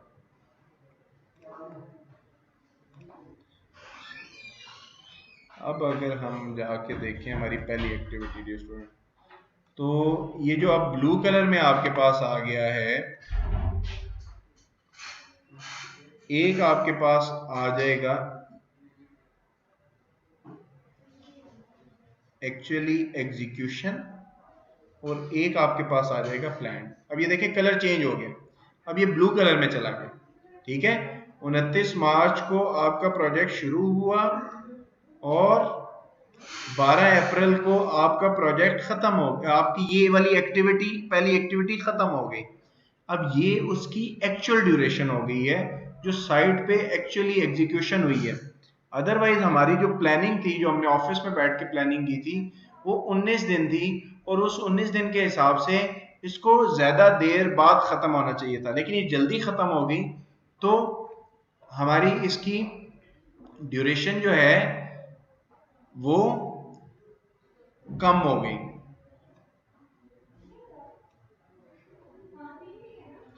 अब हम इसको क्या करना चाहते हैं, अब हम इसको ट्रैक करना चाहते हैं कि भाई हमें बताओ कि हमारी प्लानिंग, एक्चुअल बजट स्केड्यूल और एक्चुअल एग्जीक्यूशन स्केड्यूल में क्या फर्क है। तो उसके लिए आपको base line tracking, base line define करनी होगी जिसकी बेस पे आप उसको ट्रैक कर सकेंगे। सबसे पहले आप प्रोजेक्ट पे चले जाएं, प्रोजेक्ट पे आप जाके तो इसको मेंटेन बेस लाइन पे जब आप क्लिक करेंगे ना, तो ये अब आपके पास आ जाएगा पीसी होटल कंस्ट्रक्शन, इसको ऐड कर देंगे, ओके कर देंगे। यहाँ पे आपको बेस लाइन इसको सिलेक्ट कर लेंगे और यहाँ पे आप बेस लाइन टाइप देंगे इनिशियल प्लानिंग बेस लाइन, इसको हम ऐड कर देंगे। अब ये हमारे पास हो गया बेस लाइन 1, बेस लाइन 2, हमने शायद 2 दफ़ा उसको कर दिया।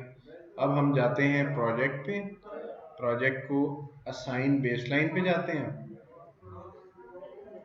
अब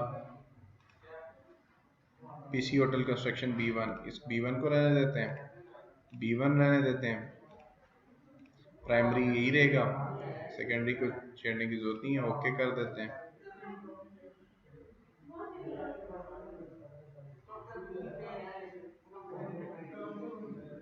अब आप यहाँ पे आ जाएं, आपने बेसलाइन सेलेक्ट कर लिया और अब आप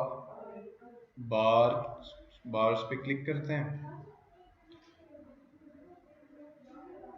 यहाँ से आपने प्राइमरी बेसलाइन को चेक कर लेना है, इसको सिलेक्ट कर लेना है। इसको सिलेक्ट करने के बाद एक तो ये कि इसको आप इसको चेंज कर सकते हैं, इसको हम ज़रा बढ़ा देते हैं, इसका कलर हम येलो ही रहने देते हैं, ओके कर देते हैं। अब देखें जनाब, अब हमारे पास ब्लू भी आ गया और येलो भी आ गया। इसमें एक हमारे पास प्लान है जो हमने बैठ के प्लानिंग की थी, पहले ऑफिस में बैठ के प्लानिंग की थी। वो प्लान क्या था कि हमारी जो पहली एक्टिविटी है वो 29 मार्च को स्टार्ट होगी, येलो कलर में देखें आप, पहली येलो लाइन 29 मार्च को स्टार्ट होगी और यहां जाके कहीं खत्म होगी 19 दिन में। लेकिन हमने साइट पे बड़ा जबरदस्त तरीके से काम किया, बड़ी एफिशिएंट प्लानिंग की और हमारा प्रोजेक्ट जो है साइट पे एक्चुअली कुछ टाइम पहले ही कंप्लीट हो गया। तो ये ब्लू कलर आपकी एक्चुअल कंप्लीशन है। इसी तरह हर एक्टिविटी को आपने ट्रैक करते रहना है, कौन सी एक्टिविटी कितने टाइम में प्लान हुई थी और वो कब जाके खत्म हुई। तो इस तरह पूरी आपके पास प्रोजेक्ट की ट्रैकिंग आ जाएगी और उस ट्रैकिंग की मदद से आपके पास दोनों स्केड्यूल आ जाएंगे, एक वो जो आपने प्लानिंग की थी बजटेड आपका स्केड्यूल और दूसरा एक्चुअल आपकी साइट एग्जीक्यूशन। अब जब आप ये ट्रैकिंग, ये तो खैर ट्रैकिंग का काम आपने जब तब करना है जब प्रोजेक्ट आपका एक्चुअली एग्जीक्यूट हो रहा हो, बाकी काम आप उससे पहले पहले भी कर सकते हैं। तो अब इसमें मजीद बहुत से काम है जो किए जा सकते हैं, लेकिन वो भी आपके, हम इस क्लास में, इस लेक्चर में यहीं तक महदूद रहेंगे। अब अगर आप चाहते हैं कि आपने जो काम किया है उसका प्रिंट आउट ले लें तो आपको जाना होगा फाइल में, फाइल में आपने इसको प्रिंट की कमांड देनी होगी। जो भी रिक्वायर्ड सेटिंग्स हैं आपको, इस पोर्ट्रेट में चाहिए, लैंडस्केप में चाहिए, किस पेपर साइज में चाहिए, वो आप अपनी सेटिंग्स इसमें कर सकते हैं। और अब हम फॉर एग्जांपल हमें ये पीडीएफ में चाहिए, तो हम इसको ओके कर देते हैं।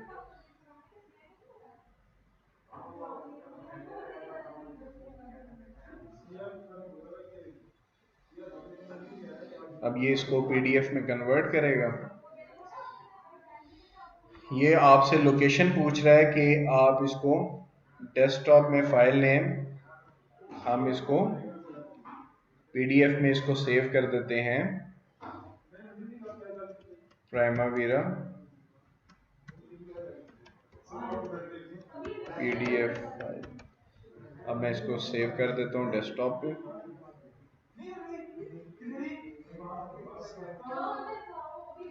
अब हमें देखना है कि ये फाइल हमारे पास पीडीएफ में आई है कि नहीं आई। मैं इसको मिनिमाइज करता हूँ।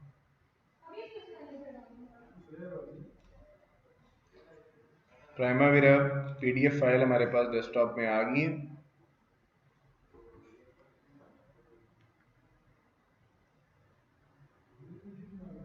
इसको मैं ओपन कर लेता हूँ।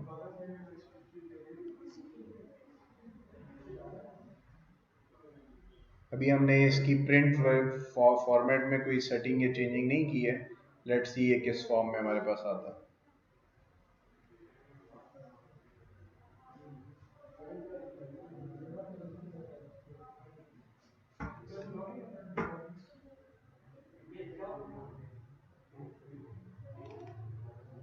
हमारा लैपटॉप ज़रा स्लो हो गया है। Let's wait for the file to open.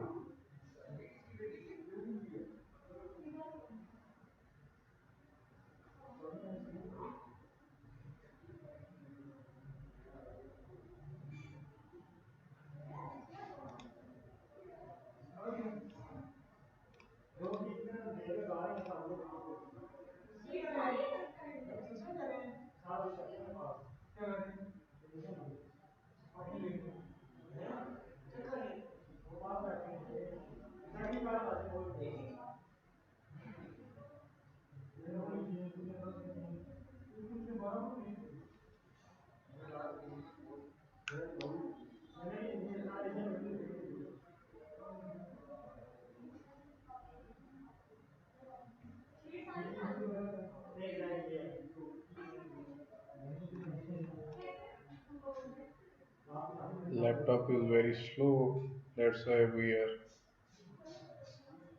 feeling this inconvenience. Finally Allah Allah करके हमारी पीडीएफ फाइल ओपन हो रही है। लेट्स सी कि हमारे पास क्या आउटपुट आती है।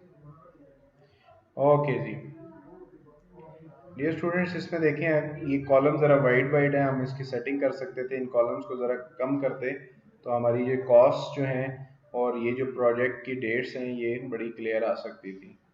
अब आप देखें तो ये पीडीएफ फाइल में हमारे पास प्रोजेक्ट प्रोजेक्ट की तमाम स्केड्यूल परसेंटेज कंप्लीट्स, और हम देखते हैं यहाँ हमने एक चीज़ कंप्लीट भी की थी, कोई एक्टिविटी। क्या वो 100% इधर आ रही है? टोटल फ्लोट इसने कैलकुलेट कर दिए हैं जो आप काम मैनुअली करते थे। यहाँ कहीं 100% आ रहा है। हमने सबसे पहली एक्टिविटी जो है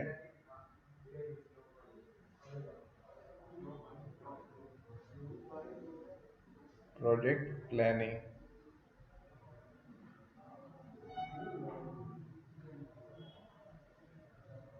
नहीं ये उस परसेंटेज कंप्लीट नहीं दे रहा, बल्कि इसने उसकी प्रोजेक्ट की जो ड्यूरेशन जो हमने जल्दी कंप्लीट कर लिया था उसको कम करके बता दी।